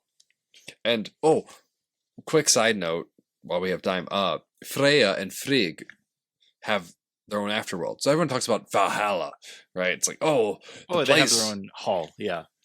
Field. They have a hall and a field. So there's two heavens in Norse. They have land. Yeah. But there's two heavens in Norse mythology. There is the heaven of the warriors, and there's the heaven of the beautiful. So Thor had one as well. It's not a uncommon thing. You just kind of gravitated towards your but Frigg claimed you know. But Frigg and Freya got specifically 50% of the best. True. So 50% of all the best warriors got to go to a paradise of women and booze and music and Was that in the prenup? Like, yeah. because that's such a, again, Nordic culture had much more egalitarian Mhm. between the sexes. Not total, but they each had their roles that they fulfilled in like a more democratic way, I suppose Mhm. you could say. But yeah, there was a separate heavens. Everyone talks about like, oh, take me to Valhalla. Like that was a certain portion really wanted that. Most people lived their best lives hoping that Frigg or Freya would take them to what was actually heaven. Yeah, I mean, I'd rather go there. She was also a fertility goddess, so I assume it was just more fun than fighting all day. Right. Again, the whole point was just to have to live the best life without the chaos and conflict. Correct. Either way, point is, so there was two heavens, right? The warriors' heaven, the heaven that was actual paradise, and then just if you died, you just went to hell, and hell wasn't even as bad as Hades. Nope. It was She just kind of hung out. yeah, you're there. Yeah. And it was just a goddess's job to make sure that like if your soul needed to do something, it did, and otherwise you weren't resurrected without the proper rituals. Correct. So Baldur goes there because the gods were mortal. Yeah. Yeah. And so, who is it? Odin, I think, tries to get him back. He like travels to hell, Mhm. and hell being the goddess of hell and her domain and in her place. It's like, well, fine, but everything has to agree to want him, but everything has to weep for him. It has to be so overwhelmingly Well, because his case was needed. That this is Baldur, like Baldur. Right. This is Baldur. Like he is the most beloved. He's like most beloved. Okay, prove it. Right. Have Everything weeps for him. Yeah. Because even the mistletoe was distraught. Right. Because like I didn't know, otherwise I wouldn't have. Even the mistletoe was distraught. So it's like, okay, well, every single being, because the mistletoe even agreed. Yeah. So it's like everything. What could possibly say no? Turns out Loki in disguise would say no, Yeah, just to fuck with you. Yeah. one, Yeah. one being in all of existence. Yep. But and then they have a funeral for Baldur, like a real funeral this time, and they have his funeral finally. Yeah. But that's It's a very sad affair. So that's an example of Loki on the other side. But then you talked about, I think, the spear, and then there's the golden hair. So most of the tools of the gods, with their weapons and accoutrement, is not from Loki, but because of Loki. So I have 3 minutes. Okay. The story is Loki, just being a fucker, shaves the head of Thor's wife, Sif, who it's like a golden grain type hair. She was a goddess of the harvest, so her hair was like Wheat. Wheat. Yes, thank you. She wakes up distraught. Thor is like, "This was Loki. I'm pissed. Let me find him." Literally threatens to break every bone in his body. That is verbatim. And if he doesn't fix this, so Loki says, "Oh, okay, I like my bones." So he goes to the dwarves, which were craftsmen. Tolkien did take that from this mythology. The dwarves were craftspeople. However, not necessarily short. Back to the Jotun not being giants, dwarves weren't necessarily short. They were earthly creatures. Correct. Born as the maggots of Ymir. The first dwarves were maggots out of the flesh of Ymir when he was dispersed into they're the earth world. creatures. They're Earth creatures, yeah. Yeah, they're not connected to the gods. They are connected to the very material existence itself. That's Right, their which is why they can work with those materials so well. Mhm. Loki essentially pits two clans against each other of like who can make the best shit, and he wants one of them to win because I think he's threatened by one clan is like threatening him. Loki gets threatened a lot, and he folds to that pretty quick. Because gods are mortal, and he has a sense of self. Like, he's an idiot, but he has a sense of self-preservation. He's a fool. He's a fool. Thank you. Yes, that's good. Yeah. So he sabotages two of them by being a fly, and as one is doing the bellows, 3 attempts. He on 2 attempts he tries to like bite as a fly, like bite the dwarf and make him stop using the bellows, because that will affect what comes out of the bellows or what comes out of the forge. On the 3rd attempt, it succeeds, and that's why Thor's hammer has a short handle. It's supposed to have a longer handle. It's supposed to be like a war hammer, but it ended up being like a hand hammer with a giant head. So it was incomplete, but they had to. The dwarves were like, I don't have time to finish this. We have to go present for the contest, you know. So Loki is there. He presents them, and it's one of the families is like, okay, but if we don't win, I get to cut your head off. That was like one of the things. So and the dwarves present the gifts to the gods. So Odin gets his spear, which never misses and always, you know, it's just like Thor's hammer. It never misses, returns to him. He also gets probably my favorite item that no one talks about after this story is Draupnir, which is his arm ring that is made of solid gold and just multiplies 9 times every 9 days. So Odin just has unlimited money, but no one talks about that because it's not really important to his being. But yeah. Frey gets a golden boar that pulls his chariot and lights up so it can be seen at night and stuff like that. And he gets a ship, very important to that culture. He gets a ship that can be folded into basically a pocket square and be put in his pocket. It's really cool. This is like where like fantasy shit comes from, is stories like this. It's you got a cool magic item. What? Yeah. Thor gets his hammer. Sif gets actual golden hair. So it's hair made of threads of gold. That like fuses and just becomes, she like grows it after that. There's a few other things that I don't remember, but either way. Oh, Freya either gets this or already has her, it's a cloak made of feathers that allows them to fly. That allows her to fly. So she has the power of flight that the other gods borrow quite often in different stories. So, but yeah, so it's how they got their ship and how Thor got his hammer as well. So,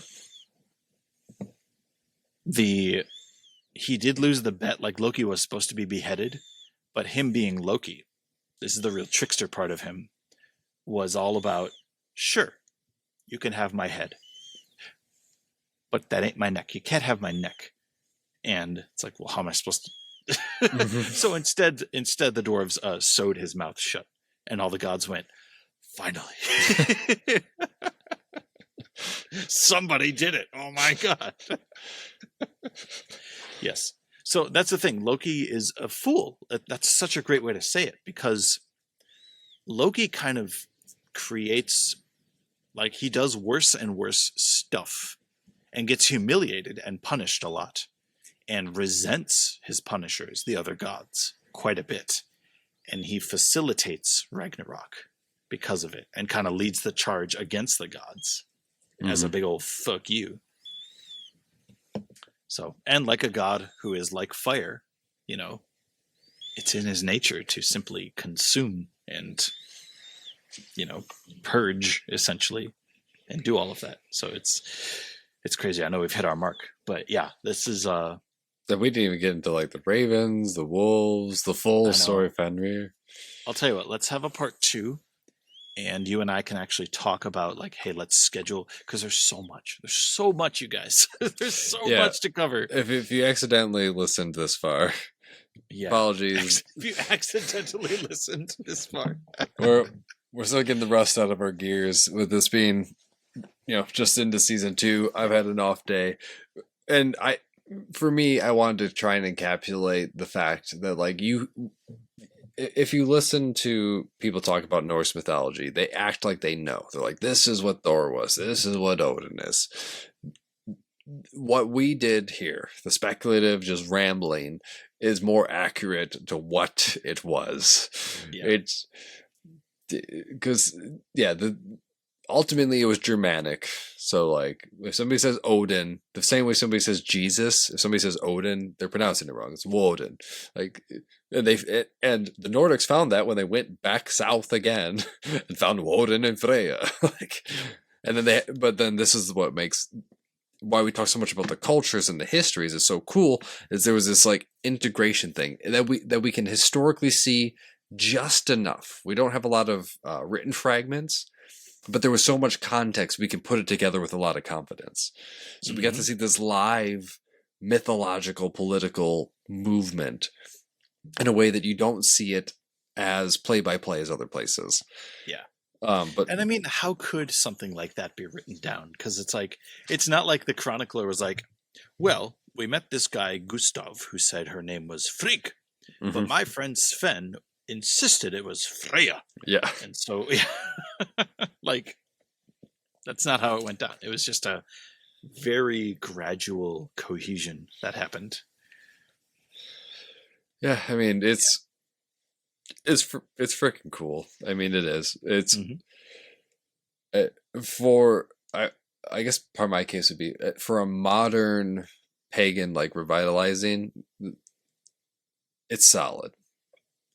Yeah, and one of the best parts about the culture is it can be summed up as the phrase "never let a lie get in the way of a good story."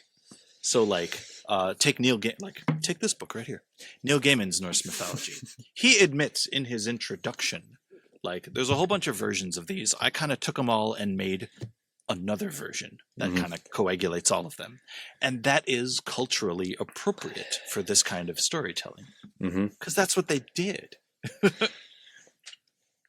So if you think Loki is this and nothing else, you're wrong. I'm sorry, you're just wrong. Well, and yeah, the trouble is people, you probably Christianize your own version of the Norse mythology. That without meaning to, right? Like, yeah. Or even Roman size it, not romanticize it, but Roman size it, where the gods are more concrete. Because again, it was the gods may be around or maybe their spirits. It didn't really matter. Like it was just a very different thing. Ironically, the closest thing was the Native Americans, who didn't have the same cohesive story because a much greater land mass, right? Like, but it was very shamanistic in that way. Compared to all the other European, Central, Western Asian stuff that you hear about. Mediterranean, the stuff around the Mediterranean. Absolutely, yeah. And because even the Celts, right? Like, which is weird because the Celts got murdered too fast for us to have much information on them. Which is so sad. Because I tried to look I was curious when months ago we talked about doing this episode. I tried to look up the Celtic stuff, and they didn't even have like the Icelandic, right, like colony left. Like they were just murdered so quickly. Yep. That none of it got written down. Like there's little tidbits, but there's that and like the fields and Stonehenge and like we don't know what it like all we can do is speculate and have educated guesses. But if you want to do honor to the Nordic mythology as like a modern pagan, love trees, have good manners, do epic shit. Honestly, do everything, 99 to 100%, but never go over that. Yeah. That's kind of what it is. Yeah, because in the Havamal, it talks about like any respectable man should like go to bed when he should. Anybody who chastises a man who goes to bed at a decent time, that's the fool. Yeah. The man who goes to bed to get up early is the respectable man. And in any of the stories, anyone who actually gets like sloppy drunk, bad things happen. Like again, I emphasize when people like have this picture of like the Nordic thing of like drinking and stuff. There was mythological creatures who existed only to kill people that went out to piss outside the halls when if they were too drunk. They waited. If somebody was too drunk, they would just swoop them down and murder them. So the idea was like, if you get too drunk at this party, you're just gonna disappear. Sounds like my ex. Yeah. Sorry. I had a friend in college who did that. She liked to pretend to be a middle-aged man and just be like, she would just say that. Sounds like my ex-wife. Brittany, if you're listening, which you're not, but I hope you're doing well. Yeah. But yeah, we're gonna have to do at least a part 2. Yeah. I mean, there's entire semester-long college courses on this shit. Like, So look out for the Nordic cosmology. let's do it.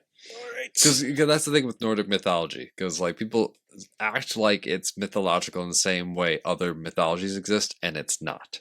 And that's what I kind of wanted us to get across in this episode. Because I tried to research it. We've talked about this episode for like 3 months at least.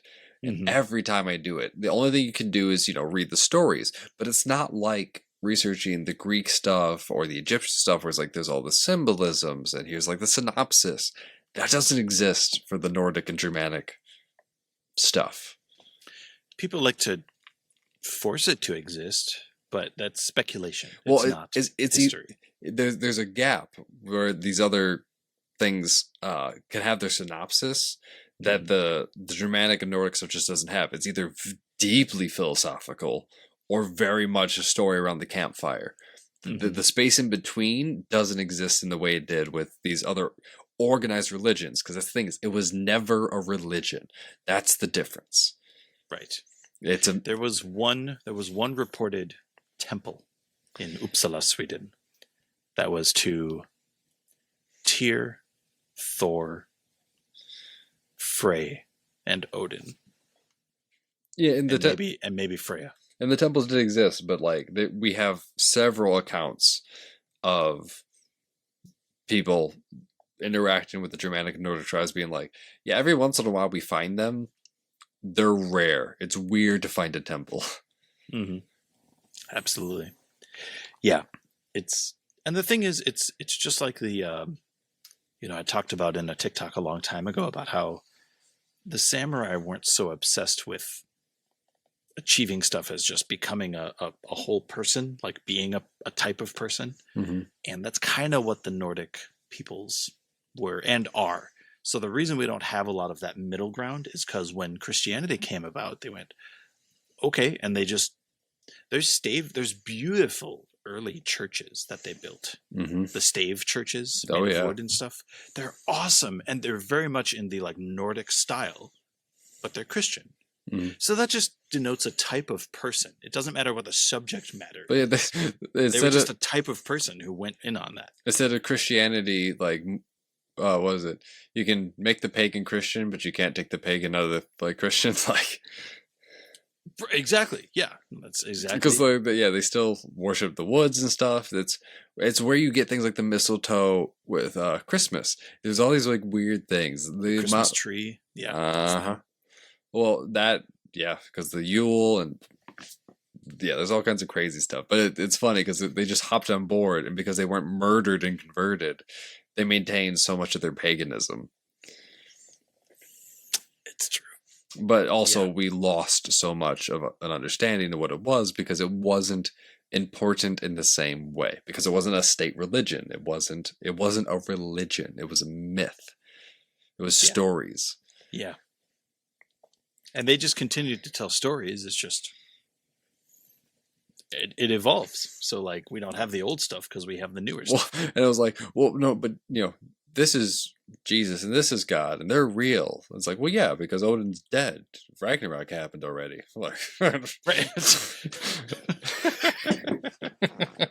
6,000 years ago. You idiot. Yeah, yes. Yeah. 6,000 years ago. Yeah, that sounds about right. Yeah. Fits my cosmogony. And yeah, that was how the conversion happened so easily. That's part of how it happened so easily. Is the priests they decided not to fight that battle because first of all, they probably learned not to fight those people. Seeing as There's a history there. Yeah. Oh, they eat mostly protein and they just show up out of nowhere in the fog and they killed a lot of our priests. So let's try a new tactic. You guys are right. You're right. Hear me out though. After your story Yeah. comes mine. Yeah. Oh, amazing. Again, there's so much we could say, but we should probably wrap it up. Thanks, At least for this one. Yeah, thanks to anybody who listened all this way. We were really excited about this one, but we also knew that getting back into it is going to be rough. So It's true. If anyone is still listening, which that'd be nice, feel free to ask questions, open a dialogue, present your opinions, give us historical facts, like just converse. Yeah, give us some bumpers to work with. Oh, Ask what you're curious about. Tell us where we're wrong. Anything helps us stay on track. it's true. Because we like lots of things and we diverge into lots of things. Say no more. Thought and memory. Hugin and Munin. Yeah. And that's a Ragnarok.